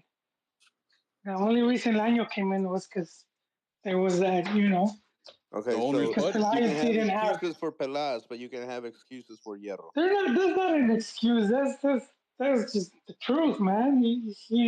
Pelaez never Okay, said okay. any. So applying the same argument, everything that you guys have criticized Hierro for, who has the final say? The owner. So why are you criticizing Hierro? Go criticize Amauri. Well, why are you giving him all the credit then? Then same thing. Then give it to Amauri. And Well, I there have you been go. giving credit to Amauri. I gave credit to Amauri for letting Hierro come in and letting Pauno come in, and Amauri's like not really in the picture. All I see on Mauri posts is Chivas femenil stuff. I haven't seen him. I haven't even seen him like refer to the men's team besides like the final. yeah, he's letting them do their thing, which is the exact opposite of what his how his dad ran the show. And his dad was the one that put that extra rule in there that we are not going to call up Yeah, or sign players that don't play for the national team. Like that was yeah, not but then that wasn't in like the rules, but he made that his rule. And then his son yeah, decides to take that back. yeah. But what was it made, Jaime? It was made to placate the fans. That some of them they were afraid they would make a big deal because it was a pocho, born in the U.S. And so Rules are rules, and though, man. that was the you know what are you talking about? Rules are rules. I mean, if the owner set the rule, that's the rule, man. Even No, if it I'm just placates the. okay, but I'm saying why he put the rule. And Like But technically, going back, since Zendejas was there while the rule was implemented, and now he's playing for the U.S., the rule was broken. There's no statute of limitations, man. The Chivas legacy thing, the history is broken. Well, he wasn't a Chivas player by then though when he played for the U.S. national team. He wasn't a Mexico player either. He was playing. He changed his allegiance to Mexico when he signed that contract with Chivas. No, they say he never did. That's why he's playing for U.S. right now. I mean, because he never played for his. Did he he ever never played get for the Mexico. he He never played for the senior? U.S. senior team, Yeah, he never played for the senior team. That's so why he he didn't was. have anything to sign. He just He, said, "If they call me up, I'll say no." yeah. And but going back to Jaime's point, Chivas if they bring in foreigners, yeah, they're not gonna bend over for the Mbappe's, the Hollands of the world. It's gonna be more foreigners and Ricardo, Joel. You guys saying, oh no, if they win the Campeonismo, then you're gonna bend over. Man, bringing foreigners doesn't mean that. Look at America. America buys the best Mexicans, Kevin Alvarez in his position. They buy the best foreigners now, Mexican Quinones in their position, and that doesn't mean titles. When's the last title America won? 5, 6 years ago? Even Tigres, yeah, they've been success, but they're not winning every single year. And that's a quality foreigners. Even if Chivas did bring in foreigners, that doesn't mean you're gonna be successful. Because now it's the same thing. You have foreigners competing against other foreigners, and it just comes down to how well the club is managed. You could be a Puebla, full of foreigners, and no championship. So I don't know what makes you guys think that if Chivas brings foreigners, they're gonna be off a whole lot better. I only hear America fans say that. What's his name? That bum from ESPN, John Schultzley. He's a big believer that Chivas should bring in foreigners, and he's saying it would make Chivas a whole lot better on the field. No, he knows it's BS, but he wants to argue that because he's an America fan and he wants to see the club crumble from that tradition, so that he can criticize them for it. Foreigners or naturalizados? Because once you're a naturalizado, you're a Mexican. So are you still a foreigner? Well, I think with Chivas, it's always been like Mexican by birth. That's And been. then Mexican by taco eating, and then Mexican by ranchera listening. Always moving the goalposts, man. All I'm saying is we've gotten to a point with Chivas where it's like, how do you boil a frog? You slowly warm up the temperature, and I feel like they've definitely stepped over the line. Maybe gotten their toes on the line a few times, and if we continue to have this, I don't know what to call it, epidemic where we're struggling to develop young players and future talents, then we're gonna go down this slippery slope of, well, he's been naturalizado and he plays for the national team, so yeah, he can play for Chivas. I think we're gonna continue to go down that road. If I mean, that risk is there, but you seriously think they've like somewhat crossed some line? Because I think it's also the fact that it's Ormeño was Peru, but they had that kid in Tapatio who's of German descent. Let's say he moved up to Chivas and he killed it, and let's say Germany called him up. Will you still feel the same way, or would it be different? Because oh, bro, it's Germany. He's playing for a team that's won World Cups. It's different. who's the German kid? He was with Tapatio last term. I think Toluca just bought him. Oh, But Mexican German descent. So I'm saying, are we hating Ormeño because it's Peruvian and we feel better than oh, I'm not. Peruvians? I'm not hating on him because he's Peruvian. I'm hating on him because he was not worthy of playing for the No, Chivas. no. I mean the move. I know he was BS as a player. But I'm saying, are we hating on Chivas for doing that move because it was Peru? Like if it would have been the Mexican player that plays for Brazil, Argentina, that national team, then at that moment it's acceptable all of a sudden. Well, I don't think the national team would allow that opportunity to go to waste. If we have a player that's good enough to play for the German national team, you would have assumed the Mexican national team would have made a move by then to try and No, get. but if he's a dual national, he's gonna have that choice. No one's calling. Germany isn't calling up a Mexican that plays in Liga. No, I Come on. know they're not. But that my argument is: are we looking down on the Ormeño one just because it's a Peruvian national team, and we look down on the Peruvian national team? We feel we are better than them. If it Well, would have been the national team that's better than us, at that point does it become acceptable all of a sudden? it's obviously not as a Chivas point of view, but I've seen everyone. This guy playing for Chivas and Chivas having its having the propaganda out there of how they're the most Mexican. They throw it in your face just like you did, Habibi. Is the team I grew up with, our history, our culture. If they don't have Mexicans, then I won't watch. And then him knowing all that, he goes and plays for Peru because he knows he's not good enough to play for Mexico. I think that's why people were hating on him, Yep. not because he's playing for bum ass Peru, which he didn't even start for them. He was the bench's bench. Honestly, my problem with him wasn't the Peru thing. That was my second problem with him. My problem with him was that when they brought him to Chivas, he had one goal in the last 12 months. That was my problem.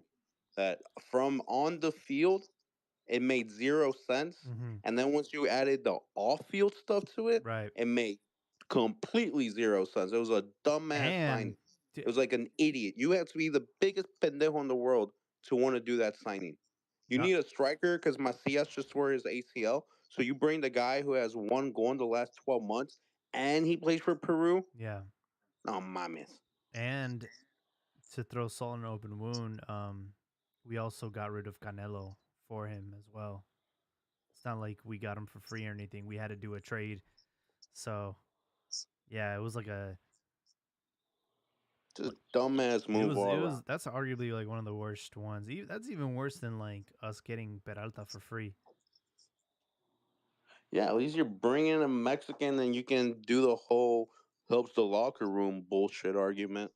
But with Ormeño, not even that. Yeah, it's pretty bad. Well, folks, we're at the 2 hour mark. My phone's about to die.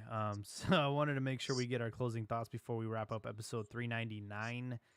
We do have two upcoming friendlies from Mexico against Australia on the 9th, and then they play Uzbekistan. So it doesn't have to be necessarily national team related, but I'd like to hear you guys' closing thoughts. Gentlemen, a pleasure as always. Regarding the national team, I don't really give a crap about Borat FC or Kangaroo FC. The real challenge is Copa America. But I just wanted to, and the Super Clásico next week. That's what's important. But one thing I wanted to mention with you guys real quick is I was on Prime the other day, Amazon Prime, and I was watching the Newcastle Takeover documentary. Mm-hmm.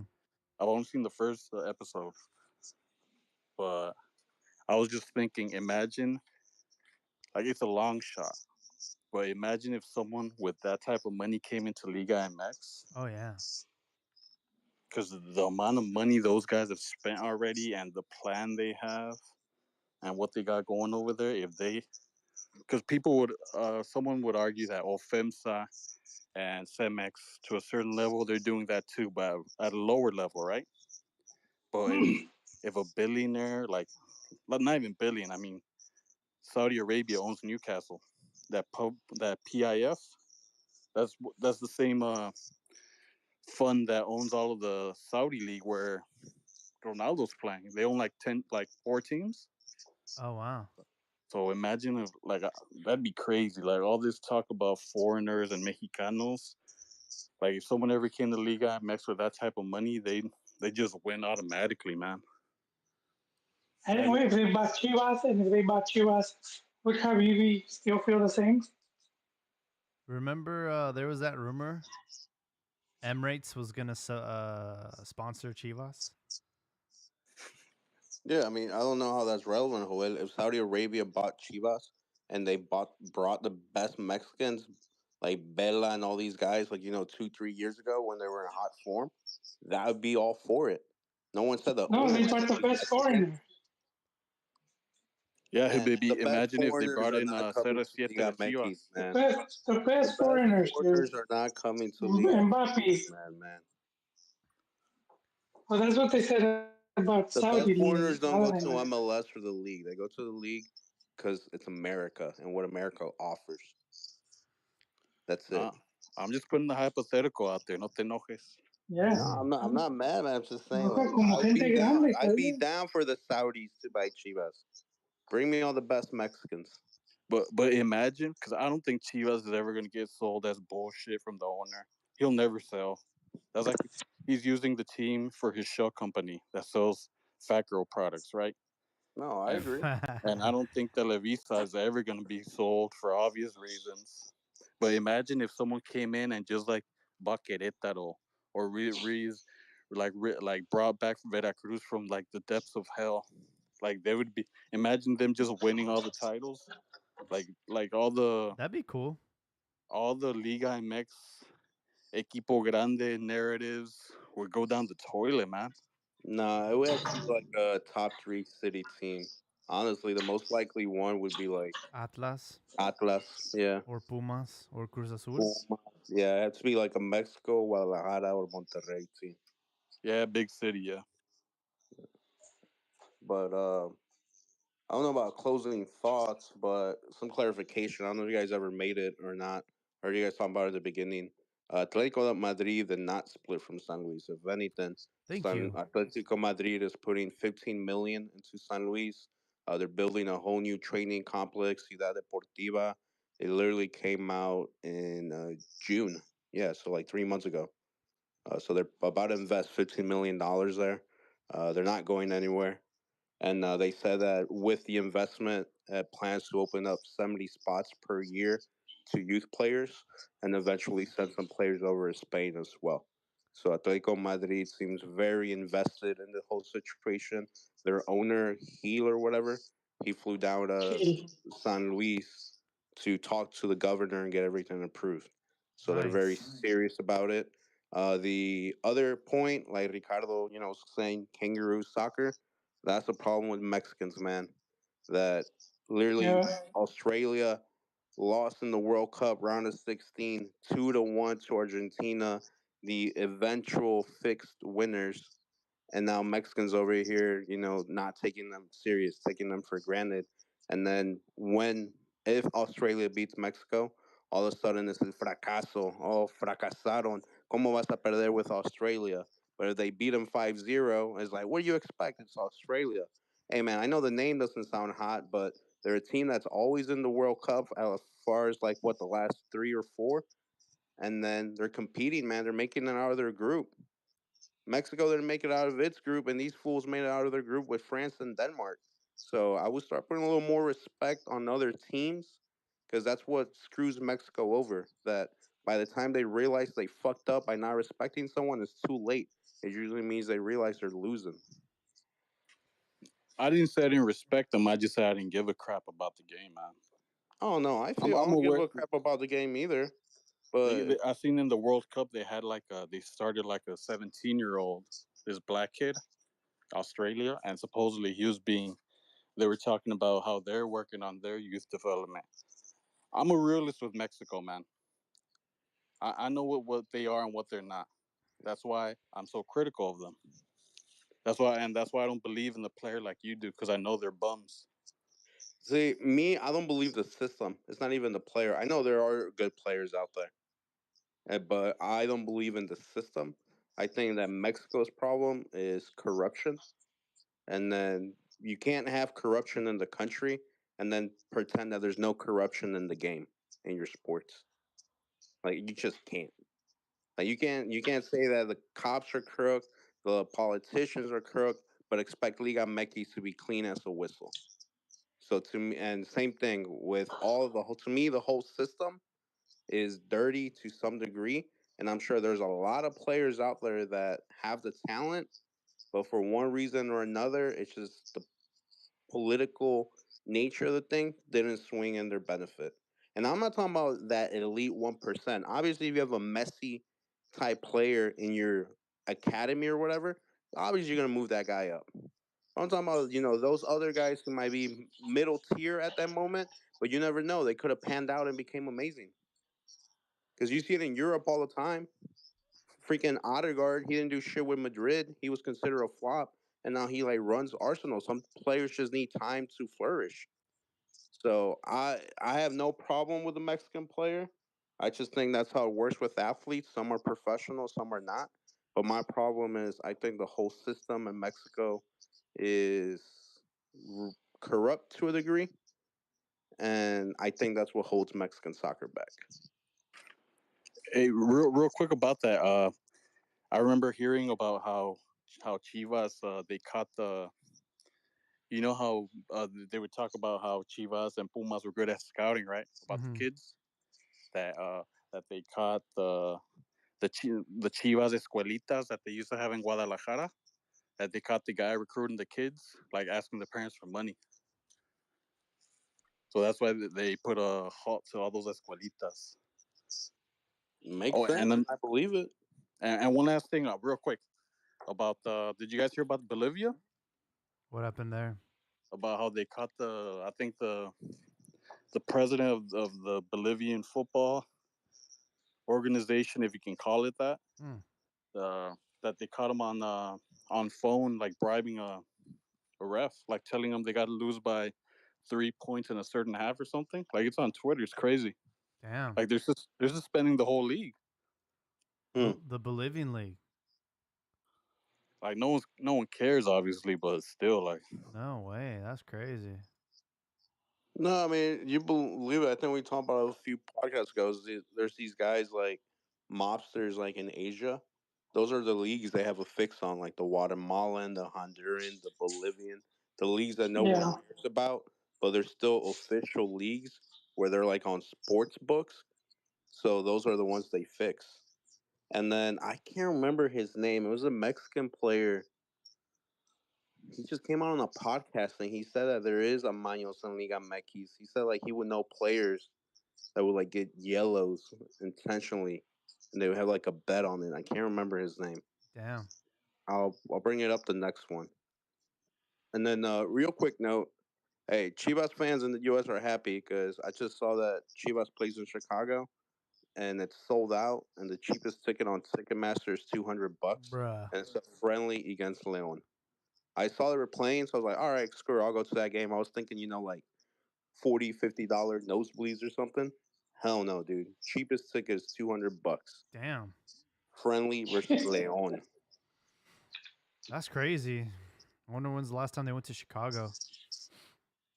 But it means the fans are happy, man. It means they're happy with the product. Because if they were, like, in the 18th place of the league or whatever, those prices wouldn't be there, even if they hadn't been there in a while. Yeah, that's pretty nuts.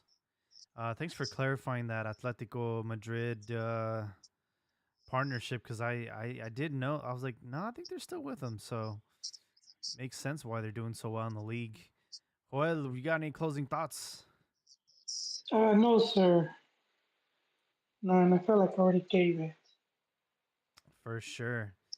Well, guys, we have a break from Liga MX. We're going to have the friendlies on September 9th and 12th, respectively. We'll try to get another pod in before Liga MX kicks back up again for the Super Clásico. So stay tuned for that. And we are coming up on our 400th episode, which is amazing. All thanks to our listeners. So we do appreciate your support. And, just stay tuned. Thank you guys so much and be safe. Catch you on the next one.